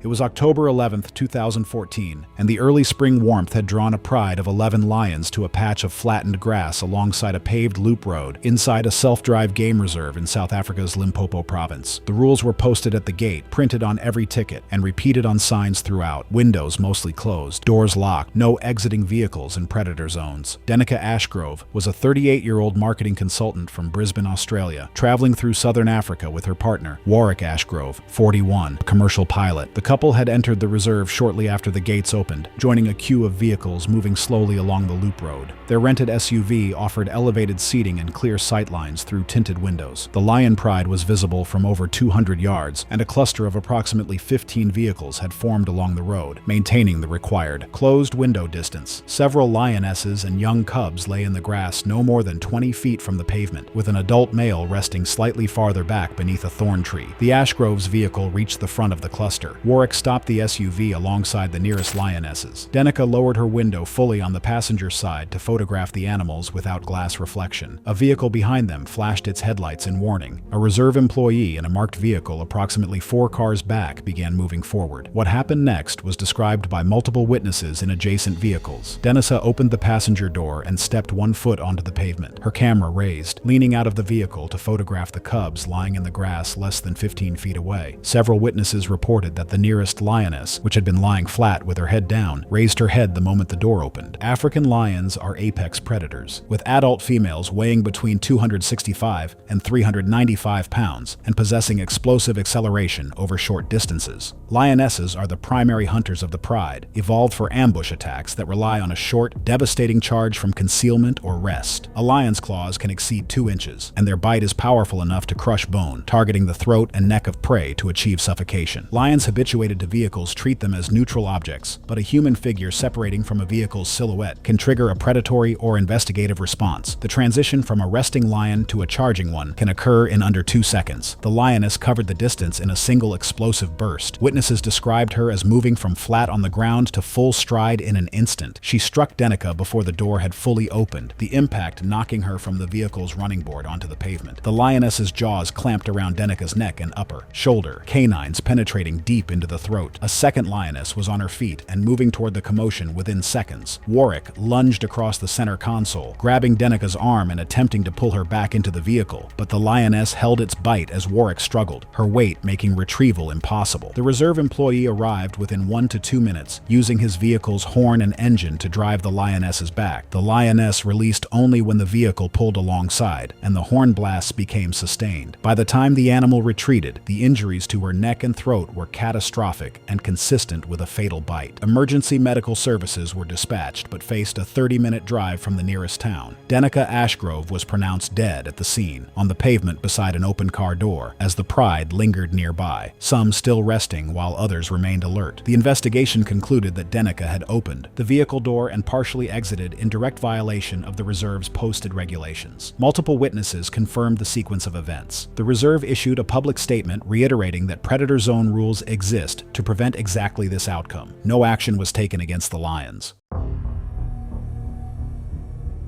It was January 12, 2016, and the midday heat pressed down on an open safari park in the Middle East, where the air shimmered above sun-baked pathways, and the landscape had been sculpted to replicate the river systems of sub-Saharan Africa. Broad-leafed plants and reeds clustered along the banks, and the surface of the crocodile enclosure sat flat and dark beneath the glare of the afternoon sun. Visitors moved along elevated walkways and fenced viewing platforms positioned above the water, designed to give a clear sightline into the habitat while maintaining a safe distance from the edge. Warning signage was posted at every approach point. Danger, keep distance from the water. The barriers were layered, an outer fence followed by a secondary railing closer to the water's edge, beyond which no visitor was permitted to go. Rhea Snoke was 26 years old, and she had arrived at the park that afternoon with a group of friends, camera in hand and a confidence around animals that had never been tested by anything genuinely dangerous. She had spent enough time watching wildlife documentaries to believe she understood predator behavior in a practical sense, and that belief had shaped her behavior throughout the day. At multiple exhibits earlier in the afternoon, she had leaned past safety barriers, dismissing concern from her friends each time. She had repeated a specific theory more than once, that a motionless crocodile was a safe crocodile. That stillness meant disengagement. Her friends had grown uneasy as the afternoon progressed, but Rhea moved through the park with the ease of someone who had already decided nothing was going to happen. The crocodile viewing platform overlooked a wide, shallow water feature where several Nile crocodiles were visible, some basking on the far bank, others partially submerged. The surface was almost completely still. Rhea moved toward the secondary railing at the platform's edge. A friend told her that was close enough. The platform edge sat less than 2 meters above the waterline, and by leaning past the inner railing, Rhea reduced that gap even further, placing her arm within realistic striking distance of anything directly below. Rhea leaned further over the railing, extending her arm toward the water below, trying to see movement beneath the surface. She told her friends there was nothing there. Nile crocodiles are among the most dangerous predators on Earth, with large adults reaching 16 feet and weighing over 1,500 pounds. Their hunting strategy is built entirely on patience and concealment, capable of remaining motionless for extended periods, while monitoring movement above through sensory systems that detect vibration, pressure, and shadow with extraordinary precision. Their strike is explosive and vertical, covering short distances in a fraction of a second. Once the jaws close, bite force exceeds 5,000 pounds per square inch, sufficient to crush bone instantly. Escape from an established grip is not a realistic outcome. Below the surface, directly beneath the platform, a crocodile had been waiting. The water above showed nothing. No ripple, no shadow, no indication of anything beneath. Rhea's arm was extended over the railing. Her weight shifted forward, her attention on the far bank. The surface exploded. The crocodile launched vertically from directly below, its jaws closing around Rhea's forearm before she had any capacity to react. The bite was immediate and total, crushing bone and tissue in the same instant. Instead of holding position, the crocodile immediately dropped back and surged away from the edge, using its full body weight to drag her forward. She grabbed for the barrier with her free hand, but could not hold it. Her body went over the edge and into the water within seconds. She disappeared beneath the surface almost immediately. The crocodile did not pause or reposition. It pulled her fully underwater first, where control is absolute. The animal then initiated a death roll, its body rotating violently while maintaining its grip. The rotation tore through the shoulder joint and surrounding tissue as water filled her lungs. The primary fatal mechanism became rapid drowning during submersion, compounded by severe rotational trauma. The rolling continued briefly before the crocodile stabilized its hold and dragged her farther from the platform. Her body surfaced once, face down and unresponsive, before being pulled under again and moved toward deeper water. Death resulted from drowning combined with catastrophic structural damage caused by the rolling motion and initial bite. Park staff responded immediately, clearing the platform and contacting emergency services. A recovery operation launched that afternoon continued into the following day. Park authorities initiated a full investigation into barrier design and warning signage across the facility. The crocodile was not destroyed, with officials determining the attack was consistent with natural predatory behavior. The park suspended crocodile viewing access pending a structural review of all water-adjacent platforms. Rhea's friends, who witnessed the attack from the platform, were treated for acute psychological trauma. Public reaction was swift, with many expressing horror at the speed of what had unfolded, while others pointed to the repeated moments throughout the afternoon where a different decision would have produced a different outcome. The morning of March 3, 2014, broke over the Barents Sea coast with the kind of light that Norwegian photographers spend their careers chasing low, flat, and silver, filtering across the sea ice in long, horizontal bands that made the landscape look painted rather than real. By mid-morning, the wind had picked up enough to reduce visibility across the open tundra and blur the line between sky and ice. It was the kind of deteriorating Arctic weather that experienced field workers recognize immediately as a signal to pull back. Jonas Eide recognized it too. He just didn't stop. At 38, the Tromsø-born wildlife photographer was one of the most respected professionals working in the Norwegian Arctic. His work had appeared in major nature publications across Europe and Scandinavia. He was not a tourist with a camera. He was a professional whose career had been built on getting close to animals that most people would never willingly approach. He had developed a philosophy around what he called controlled risk, the idea that with enough knowledge and experience, you could calculate exactly how close was too close and stop just before that line. His colleagues described him with a mixture of admiration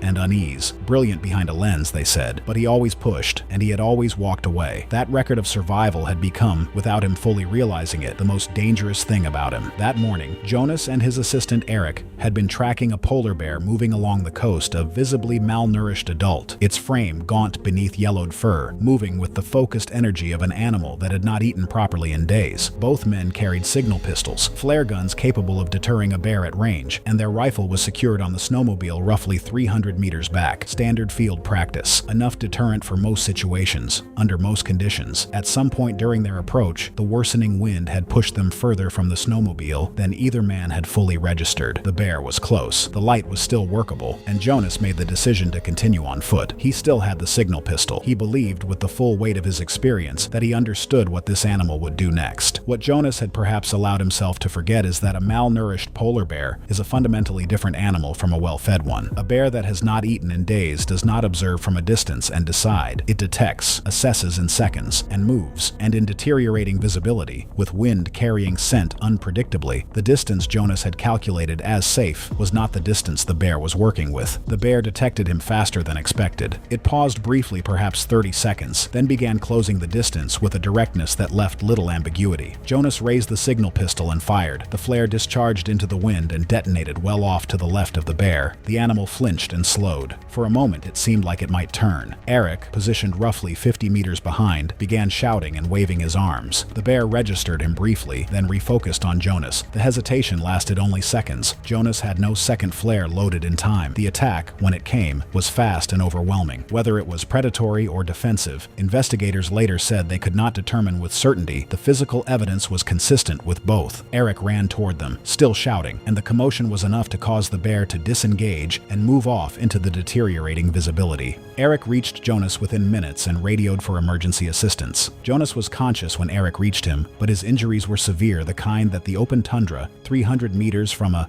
snowmobile and hours from a hospital, is not equipped to manage. He died before the rescue team arrived. The investigation confirmed what those who knew Jonas had quietly feared, that his system of controlled risk had always depended on variables he could not fully control. The weather had compromised his visibility and the effectiveness of his flare. The distance from the snowmobile had removed his most reliable deterrent, and the bear, driven by hunger that overrode the partial warning the flare had provided, had not behaved the way Jonas's experience told him it would. His death sparked a difficult conversation in the wildlife photography community about the culture of proximity, the pressure to get closer in pursuit of the defining image, and the way repeated success in dangerous situations can silently erode the instincts that keep people alive. Jonas Eide was not reckless. He was experienced, skilled, and deeply knowledgeable. He had a deterrent in his hand and he used it, and none of it was enough. It was December 12th, 2018, and the cool, dry winter had settled over the Terai, lowlands of southern Nepal, where subtropical forest met the flat agricultural plain along the Indian border. The buffer zone surrounding a major national park supported a patchwork of villages, jungle lodges, and community forests, where wildlife moved freely between the protected core and the inhabited periphery. In the months preceding this incident, the district had experienced a troubling pattern. A leopard had taken livestock from multiple villages along the park's buffer zone and had become increasingly bold around human settlement. 2 close encounters had been reported, with the animal spotted near occupied dwellings in daylight hours. Wildlife authorities believed the leopard was a subadult male displaced from the park's core territory by a dominant male, forced into a home range overlapping with villages. Trapping efforts had been unsuccessful. Lodges operating in the buffer zone had been warned, and several had implemented strict nighttime curfew policies for guests. Ilka Stegmaier was a 38-year-old freelance travel writer from Freiburg, Germany, on assignment for a boutique outdoor magazine. She had spent 10 days in Nepal, trekking in the Annapurna region before traveling south to the Terai for a 3-night stay at a small jungle lodge offering guided nature walks and birdwatching excursions. Stegmaier was an experienced traveler, comfortable in remote environments, and accustomed to operating independently. The lodge consisted of 6 thatched roof cottages around a central garden, bordered by dense sal forest on 3 sides. A low bamboo fence marked the perimeter, intended as a boundary marker rather than a physical barrier. The lodge employed a night watchman who patrolled after dark with a flashlight and noisemakers. Upon check-in, the lodge manager briefed Stegmaier on safety protocols. Guests were not to leave the compound after dark under any circumstances. The manager specifically referenced the recent leopard activity and explained the animal had not been captured. Stegmeyer acknowledged the briefing. She did not mention any plans to leave the compound after dark. On her second evening, conversation at dinner turned to the clarity of the winter sky. Stegmeyer mentioned her intention to photograph stars for her article. The lodge manager reminded the group that all areas outside the lit compound were off limits after dark. According to the night watchman's subsequent statement, Stegmeyer retired to her cottage at approximately 9:30 p.m. At approximately 11 p.m., the watchman noticed that the bamboo gate on the compound's forest-facing side was unlatched. A worn footpath led from this gate roughly 100 yards to a small clearing on a low ridge that staff used as a daytime viewpoint. Leopards are among the most adaptable and elusive large cats, with adult males weighing between 80 and 170 pounds and measuring up to 7 feet in length. They are primarily nocturnal hunters relying on stealth, patience, and explosive ambush from close range. A leopard's preferred killing method involves a powerful bite to the back of the neck or throat, targeting the spinal cord or windpipe. Unlike lions or tigers, leopards often attempt to drag prey into concealment after the kill, caching the body in dense vegetation to prevent scavenging. Leopards that have lost their natural wariness of humans through repeated proximity to settlements and successful livestock predation represent an acute danger, particularly to solitary individuals encountered at night in low visibility conditions. Investigators believe the following sequence is most consistent with the evidence. Stegmeyer had walked along the footpath to the clearing, carrying her camera and a small headlamp. Boot prints indicated she had reached the clearing and stopped. The headlamp was found switched off on the ground near the camera's tripod, suggesting she had turned it off to avoid light pollution in her images, likely reducing her visibility of the surrounding area. Investigators noted that she had been crouching or seated at the time of the attack, based on the position of the tripod and the location of initial blood evidence. The leopard had approached from dense undergrowth at the clearing's edge. Based on physical evidence, the attack appears to have come from behind. The initial bite targeted the back of the neck, consistent with the species' ambush hunting pattern, though the injuries suggested the attack was not a clean, predatory kill. Claw marks across her shoulders and upper back indicated the animal had pulled her backward off the low ridge. Drag marks and blood evidence showed the leopard had moved Stegmeyer's body an estimated 20 to 30 yards into dense brush, consistent with caching behavior. The night watchman raised the alarm at approximately 11:45 p.m. after discovering the open gate and Stegmeyer's cottage empty. Lodge staff and villagers located her remains in the brush below the clearing at first light. Wildlife officers arrived that morning and confirmed the attack was consistent with a leopard ambush, though whether the behavior was predatory or opportunistic could not be fully determined. Track evidence was consistent with measurements from previous encounters, and investigators assessed it was likely the same individual. The District Wildlife Office intensified trapping efforts. A leopard believed to be the same individual was captured approximately 3 weeks later and removed from the area, though long-term outcomes for relocated leopards are often uncertain. The lodge suspended operations and reopened months later with reinforced barriers and mandatory escort policies. While Nepal's forested foothills had claimed a traveler who ventured into the dark alone, the frozen edge of the Arctic would soon deliver the most isolated and unforgiving encounter of all. It was the afternoon of September 14, 2017, and the music started carrying across the water off Coral Canyon Beach, north of Malibu. The kind of afternoon that looks perfect in photographs and ends in phone calls no one is ready to make. Kayla Benton was 19 years old and 3 weeks into her first semester at Cal State Northridge, studying communications. She had grown up inland in Victorville, and the ocean still held a kind of novelty for her, something to be photographed and stood near rather than understood. Friends from her dormitory described her as eager to fit in, the sort of person who agreed to things before thinking them through. She had accepted the invitation to the party through a classmate she barely knew. She was not a strong swimmer. Her mother would later tell investigators that Kayla had taken one session of swim lessons as a child and never continued. Authorities had logged unconfirmed great white shark sightings reported within a 2-mile radius of that section of coastline in the 5 days prior. Great white sharks in this size range, typically between 10 and 14 feet. In California, coastal waters are primarily daylight hunters of seals and are known to investigate surface disturbances that may resemble injured prey under certain conditions. Afternoon interactions near lit docks in areas like Malibu are extremely rare, but do happen. their approach speed from depth can exceed 20 miles per hour. A county beach advisory had been issued, though it applied formally to public beaches and did not extend to private waterfront access. The party's organizer, a 24-year-old who had rented the property through a short-term platform, had no record of consulting local marine advisories. Guests reported being told conditions were fine for swimming. A string of lights had been set up along the dock's edge, and several guests had been in the water earlier in the afternoon without incident. By 7 p.m., Kayla had been at the party for approximately 3 hours. Witness accounts from 4 guests placed her near the dock's outer edge, dancing with 2 others. She had consumed an estimated 5 to 6 drinks over the course of the afternoon, based on her own statements to friends earlier and later toxicology results. One witness said she had already stumbled once near the railing. There was no barrier along the dock's eastern side. When she lost her footing a second time, there was nothing to catch her. She entered the water at the dock's edge feet first, in a largely vertical orientation. The impact, and her subsequent thrashing, arms striking the surface, legs kicking against the swell, created a pattern of low-frequency vibration that could resemble distressed prey behavior. Witnesses on shore and on the dock reported seeing her surface once, calling out before the water around her changed. The strike came from below and slightly to the left. Witnesses described a sudden eruption at the surface,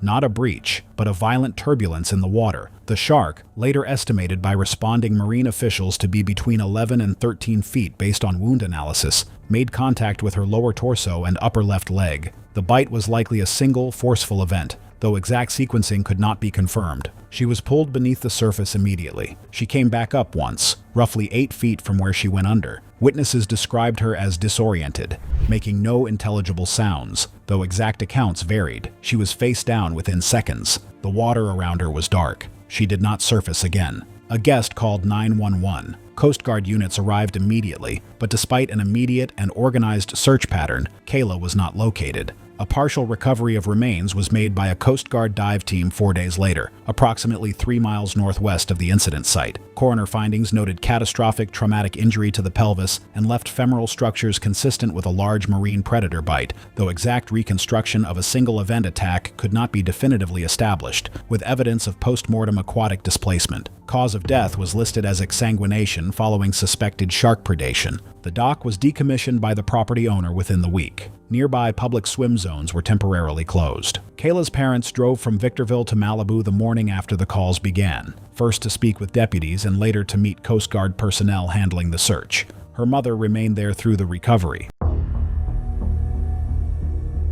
The morning of August 22, 2017 arrived over Baffin Island with the kind of clarity that only exists at the top of the world. The temperature sat at 4 degrees Celsius, and the tundra was doing what it only does for a few weeks each year, blooming. Claire Donovan had been on the island for 11 days, and she was starting to feel the pull of that openness. At 31, the Vancouver-based environmental blogger had built a loyal following around her ability to put readers inside the places she visited, not just the landscapes, but the emotional texture of them. She wrote with genuine feeling about the natural world, and that belief had brought her to Baffin Island as part of a climate research team. Her role was to document the human dimension of their work. It was the most significant assignment of her career. The research team operated under strict field protocols. Always travel in pairs, always carry bear spray and a flare, always report your route before leaving camp. Claire followed them precisely for the first several days, but she began to feel the tension between the protocols and the story she was trying to tell.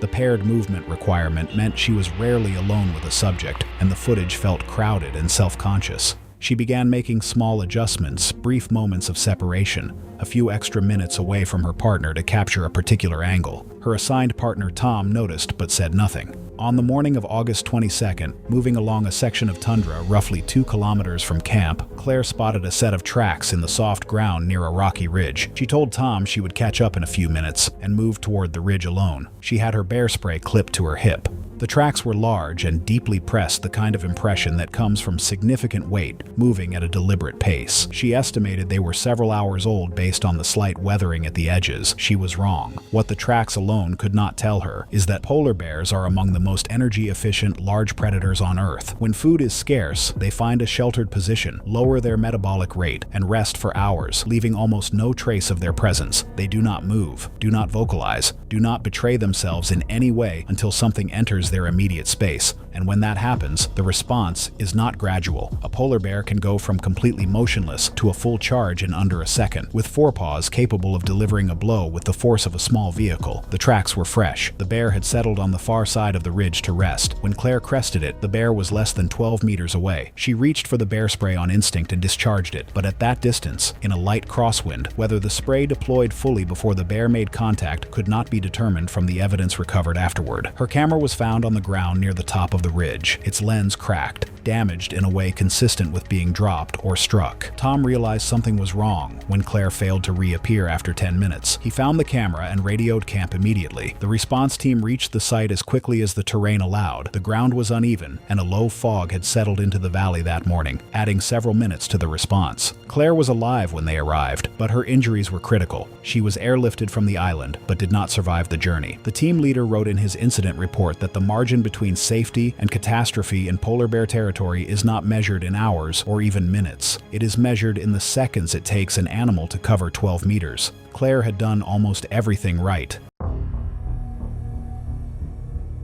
It was June 19th, 2017, and the midnight sun hung low over the remote archipelago of Svalbard, casting the glacial landscape in perpetual pale gold light. The Norwegian territory, situated between mainland Norway and the North Pole, attracted a growing number of adventure tourists, drawn by its extreme Arctic setting, dramatic glaciers, and polar bears. The main settlement served as a base for guided expeditions, with a population of roughly 2,000 permanent residents who understood the dangers of the surrounding wilderness intimately. Svalbard required that anyone traveling beyond the settlement boundaries have access to effective deterrence against polar bears, typically a suitable firearm or an armed guide. The regulation was posted prominently throughout the town, printed in multiple languages, and reinforced by every tour operator and rental agency. Flare guns and tripwire alarm systems were available for rent alongside rifles. The rules existed because polar bears roamed the landscape freely and had killed humans in documented incidents across the archipelago's history.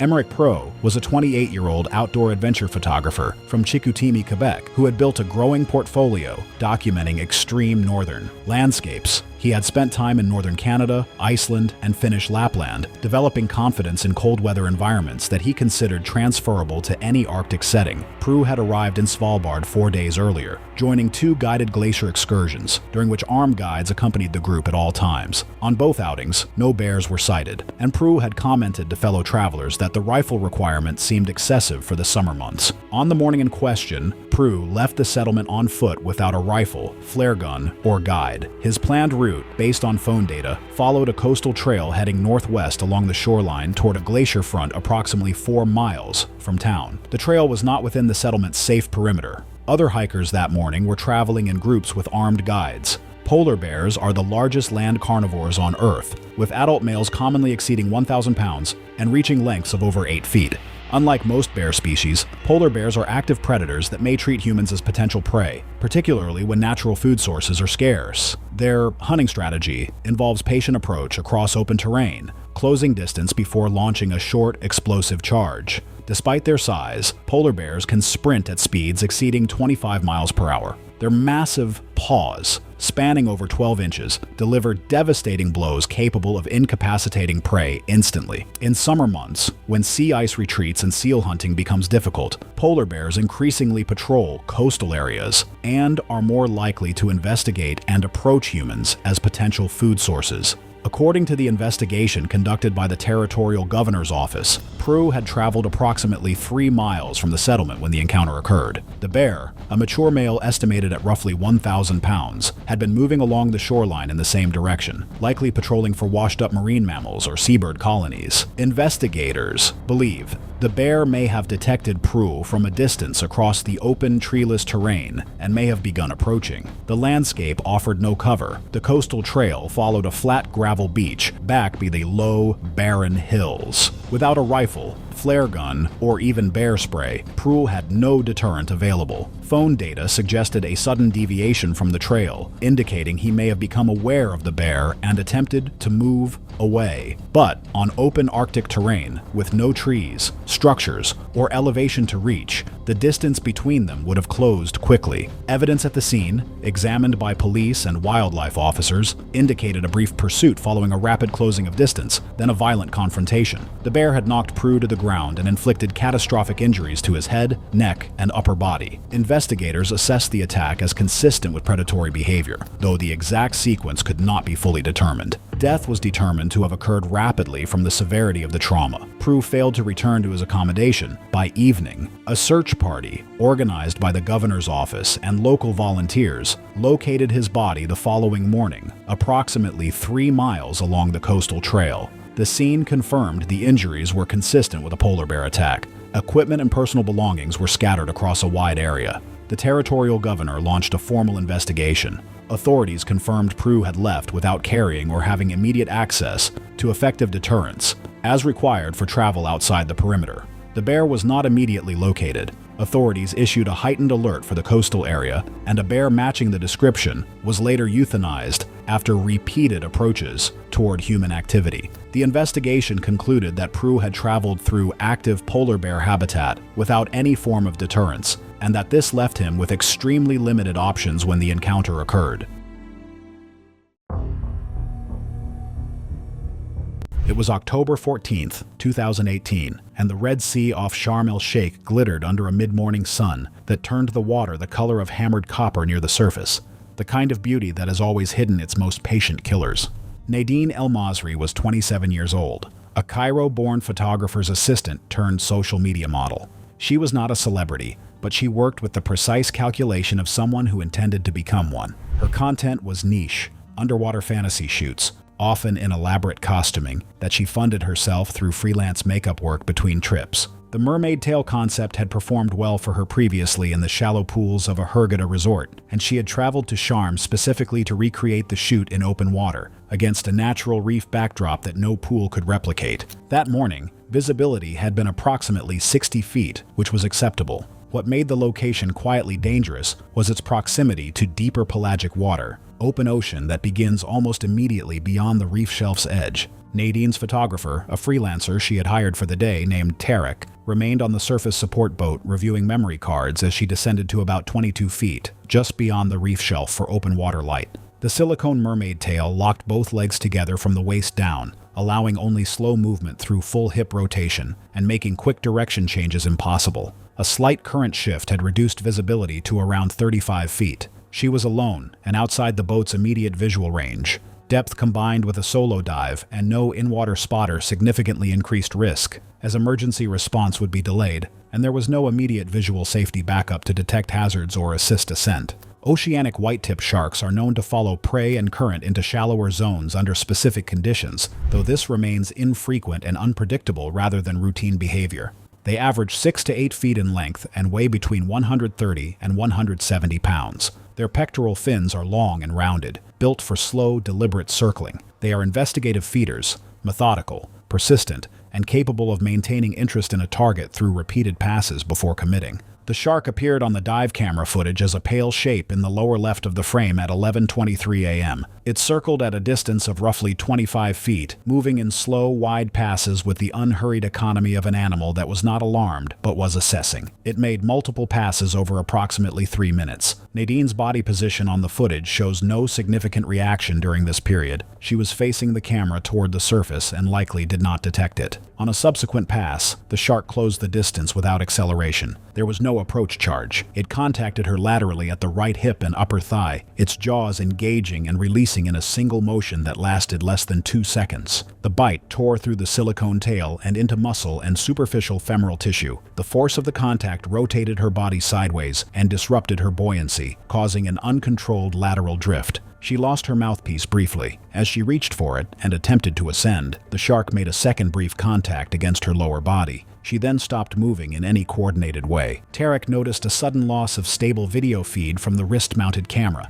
which flickered and cut intermittently on the surface monitor and entered the water within a minute. Resort lifeguards on a jet ski reached her position between 9 and 11 minutes after the initial contact. She was unconscious when pulled from the water, bleeding heavily from the right hip. She did not regain consciousness. She was pronounced dead before the boat reached the resort dock. Cause of death was recorded as hemorrhagic shock secondary to traumatic vascular injury. There was no evidence of prolonged feeding behavior. The shark had bitten, reassessed, and disengaged. Tarek was interviewed twice by local authorities regarding timeline verification and the recovery of the camera equipment, but investigators did not publicly release the underwater footage, citing the graphic nature of the final minutes and the family's request for privacy. Tarek stopped taking private underwater bookings for several months afterward and later told colleagues that reviewing the memory cards had become impossible for him.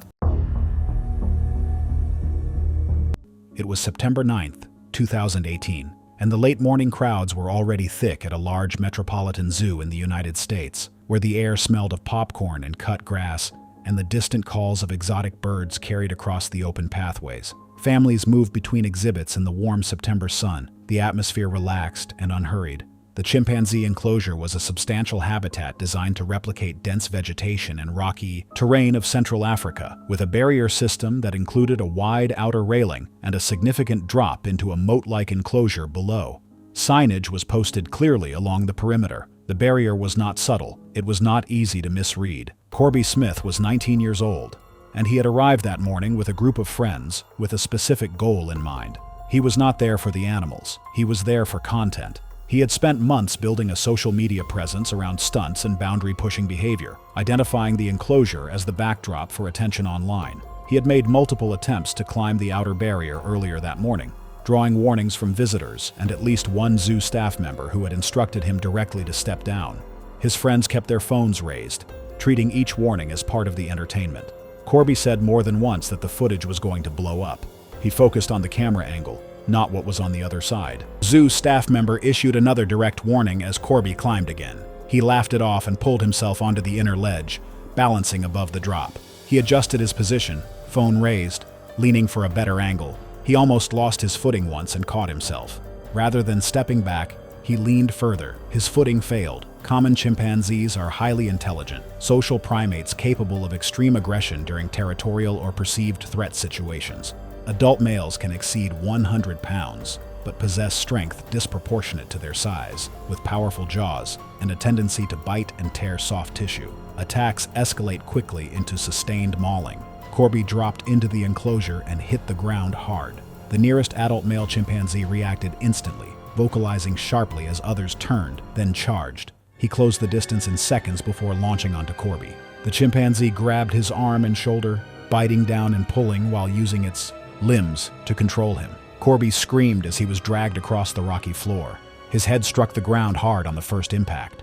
Without releasing, it repositioned its bite, tearing while maintaining grip, pulling him in short, forceful bursts rather than a directed drag. A second chimpanzee approached, striking and grabbing in quick, erratic bursts before circling back. The first chimp drove Corby down again, continuing to bite and pull. There was no pause. Only sustained mauling, biting, shaking, and jerking movements in rapid succession. His body twisted under the force, his head striking rock repeatedly at irregular angles. The chimp continued pulling and repositioning him across the enclosure floor, movements disrupted by shouting from above. The outcome was driven by speed and relentless aggression. Not a single blow. Severe trauma accumulated, deep lacerations, crushing bites, and repeated blunt force impacts to the head. Corby did not get back up or regain. Coordinated movement. The cumulative trauma left him unresponsive. The chimpanzee remained briefly nearby, agitated and vocalizing, before retreating as noise increased. Corby did not move as staff began to intervene. Death was later attributed to severe traumatic brain injury, combined with extensive blood loss and shock from sustained mauling and repeated impact with the enclosure surface. Zoo staff initiated emergency protocols immediately, moving the chimpanzees to a holding area.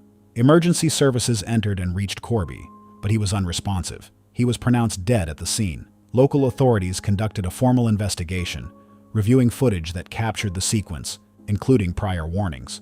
The chimpanzees were not destroyed, with officials determining the animals had responded to a direct intrusion consistent with natural behavior. The zoo announced a review of barrier heights and visitor monitoring. His friends who had filmed the incident were questioned. Public reaction was intense and divided, with grief for a teenager's death alongside anger at the circumstances.